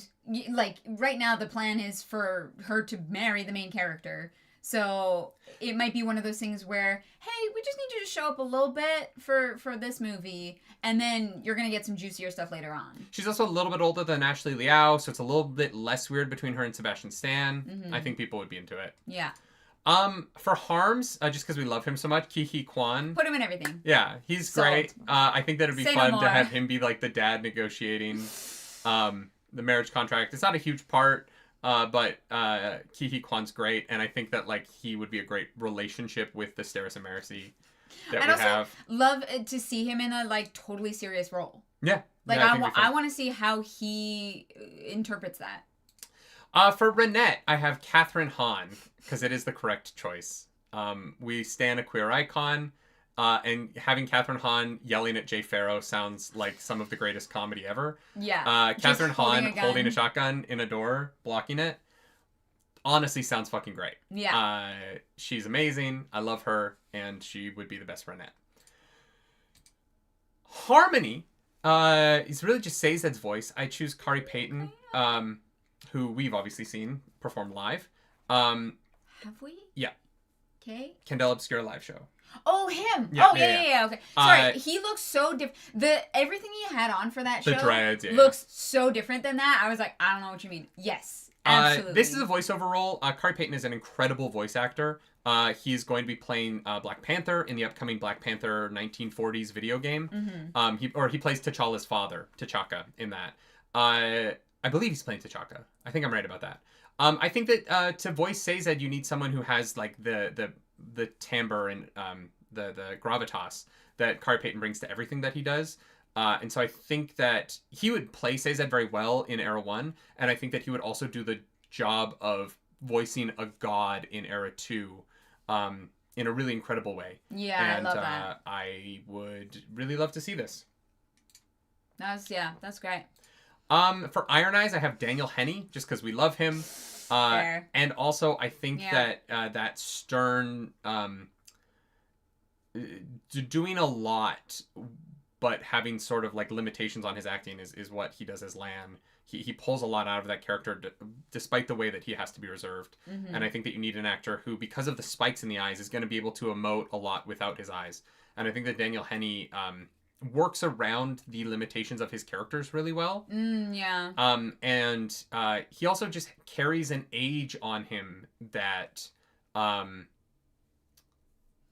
he is almost ageless in the way that he plays his parts, and I think that he would do a really good job of this. I think that's going to be the most difficult part of casting Marsh is someone who... It's all presence. Well, it's all presence because there's literally spikes in his eyes. Yeah. But also that, like, I have lived forever and I've seen some shit vibe. No, I think you would crush that. I love it. For Bloody Tan, I did Alan Tudyk. I just think I love when he plays like ridiculous evil characters, and I think that as a fun cameo at the beginning of the movie, he would be great. Jesus Christ. What? Yeah. I think this would work. Yeah. I think it would be fun, and I think that he's so great. I liked the idea of him, like his Tucker and Dale versus Evil character coming in and being Bloody Tan in this movie, and kind of like what is the darkest version of his character from Tucker and Dale versus Evil. Right. I think that, I think it's a role he would do. I think he would find it very fun to show up for a couple days and play this part. Oh my God, yeah. And I just would be really down to see him do this. He's so diverse. Like his acting portfolio, he can do anything, and I think this is a great part for him. For Tarson, I have Alan Richson, because obviously, Reacher, he's basically Koloss blooded in real life. How tall is he? Like 6'5". Yeah. Okay. Yeah. All right. He's a huge man. Thad Castle. His career has been wild. He was Hawk in from Hawk and Dove in Titans. He's such a man. Austin Miles to me isn't that muscular. And No, Wes Chapin Miles isn't big enough. Like when you see Alan Richardson, you have to understand this guy he's Reacher. Like I should have put a shirtless photo. He's like Dwayne The Rock Johnson size, right? I don't think Wes is like Koloss blooded enough. He's not big enough. He's intimidating because his acting's so good, but he's not huge in the way that this guy who just like his silhouette has to be so large that he just comes across that way. And Alan Richardson is that guy right now. Yeah. And I think he's also very funny, which helps. Mm-hmm. For Miles, I have Jesse Plemons. If you want an actor to play basically anything at this point, you go to Jesse Plemons. Not only is he married to Mary Jane from the original Spider-Man movies, redhead Kristen Dunst. Dunst, yeah. Kristen Dunst. Jesse Plemons is fucking so good in everything, and if you need an actor to play the like I am hardened by the law, this guy is he's so fucking good, man. He's just such a damn good actor. If you've ever seen Date Night and the weird character he plays in that, I don't know if I've seen him in anything. oh my god, Jesse Plemons is one of my favorite actors. And I think the harrowed, angry sort of bitterness that he brings to the table, I think it would be just perfect. All right. Yeah. I dig it. And like I don't think he needs to be huge because he's immortal. He's not supposed to be. Yeah. Miles is not that large. And like it's said like he was just in that Civil War movie last year, playing kind of this angry cop soldier character. Miles is only like mid-30s. Yeah. So I think it works great for me. Someone says he'd be better for Richson would be better Wax, but then who's like the problem is once Alan Richson is Wax, he's too thick. Like Wax has to be a little bit more mobile, whereas like Alan Richson is so thick that like he's too pewter army. You know? And then who do you cast as Tarzan? Because there's no one bigger. Like exactly. It would have to be like fucking Dwight or I don't know. The Mountain from fucking Game of Thrones. This is an overreach in terms of the caliber of the star for the part, but Pierce Brosnan playing the like butler who's like the like twisted version of Alfred Pennyworth who eventually blows them up. I think that this casting would go so hard. I think that he would crush Tiom. Him trying to kill them would be so fun because it would be a little bit James Bondy when he pulls the gun out. Yeah. This would be, yeah. I think he would have so much fun with this. Yeah. For sure. Yeah. And I think that he's, so people are saying Mr. Suit. I went a little bit younger than this for Mr. Suit. Just because I think Mr. Suit's going to be in all 4 movies. So I think getting Pierce Brosnan for one, Easier. I also cast Mr. Suit first. And I was thinking about who Mr. Suit's next. I think there's 3 more. No, Mr. Suit's last. I got to Pierce Brosnan because I cast Mr. Suit first. Mm-hmm. And Mr. Suit and Pierce Brosnan share a role, which is James Bond. Because when I was thinking about who should be Mr. Suit, I was looking for someone at least a decade older than my Wax. And so I chose someone who's like 56. Okay. So if there's any action or anything in the next book, he can do it. Who does really good dialogue on a train. Right? God, I see. Yeah. And so my pick for Mr. Suit is Daniel Craig. Okay. Because I think the like energy he brought as Bond and as in the Knives Out movies was really like I love the idea of him sitting there eating with Sebastian Stan on the other side of that table with him just fucking him with him or fucking him that too. Yeah. I think Mr. Suit being the Bond villain reveal of this movie, being the like specter of this movie is very fun. Yeah, that would be hilarious. And then you have like the 2 villains of this movie are the 2 villains of the secret organization of the movie are both former James Bonds. Is very funny to me. Yeah, I kind of dig that. That's my fan cast. It would be very, very, very expensive. But Worth I'm it. very proud of it. I think that it works. No, I think you crushed it. I had terrible ideas, and I was like, I cannot even begin to put this together. I think yours is fantastic. Thank you. There's not one that I would change. There's some I don't know. Yeah. But I'm like, I am sold, even just by like a picture. I think that this is one of the first fan casts where I'm like, this is actually like, this would work. It would be too expensive. Like, there's some people who are too big for the parts that I gave them. Yeah. But if I could convince this cast to do it, I think that it would really work and also be like a huge box office draw. Sure. Like, I think that generally people would have been really excited for this cast. Mm-hmm. No, I see that for sure. And Daniel Craig being like the villain future. I don't know. I felt like I'm really proud of this one. I put my whole nerdicy into it, and I think that it worked. It worked. Yeah. I'm proud of you. That's great. That's my ally vote. I didn't do everyone. I didn't do like clamps because like I don't know. Whatever. Those are not like named people. Yeah. Named like actors. Like they're not gonna be like. We don't know his actual name. We just know clamps. Yeah. Well, that is also true. Yeah. Yeah. No, you crushed it. Well done. Thank you so much. I appreciate that. And that is book club for this week. Hell yeah. Thank you all for being here. This was fun. Yeah. We did a whole Era 2 book, and now we're done. Some fun questions. Shall we do high-low for the book? Shall we? Yeah. Okay.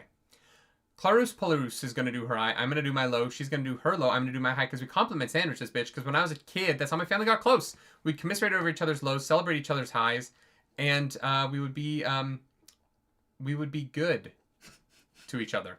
So, Clarus, what's your high? Be good to each other.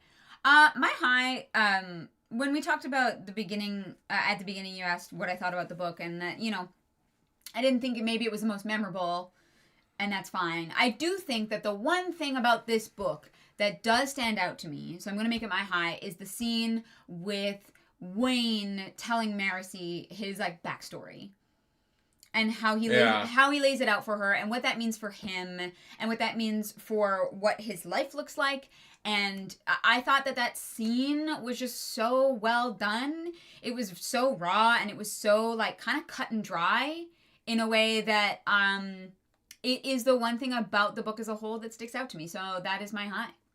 Yeah. What is your low? My low is that's tough. Yeah. I don't know if I have much. I don't know. It's just kind of an easy little book that tells a story it's trying to tell. Yeah. I don't know. I liked it. It's a good book. I don't really. Maybe.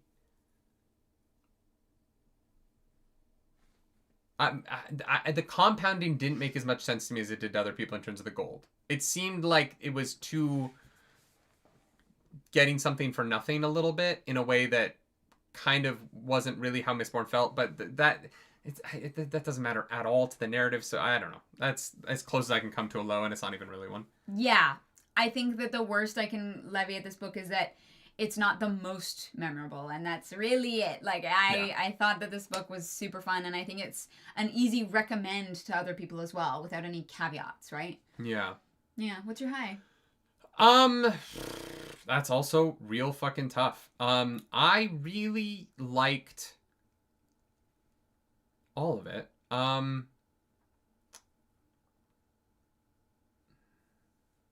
The twist of it being the butler was great.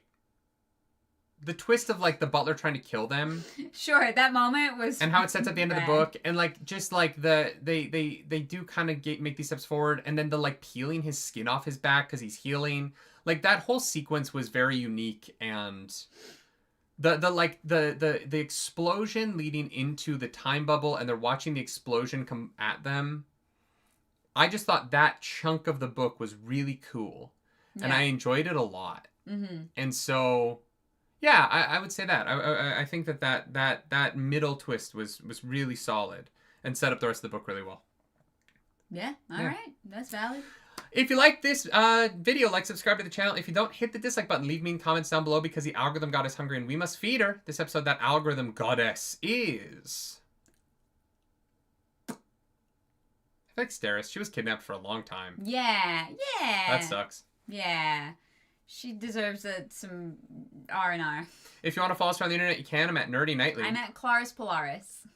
And we will be back in 2 weeks with chapters prologue through 6 of Shadows of Self.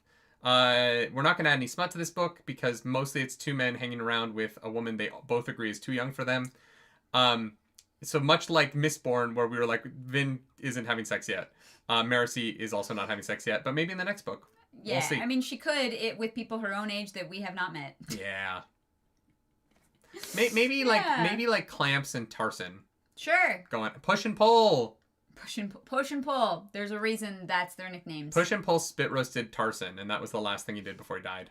Good for him. Bye, everybody. Bye.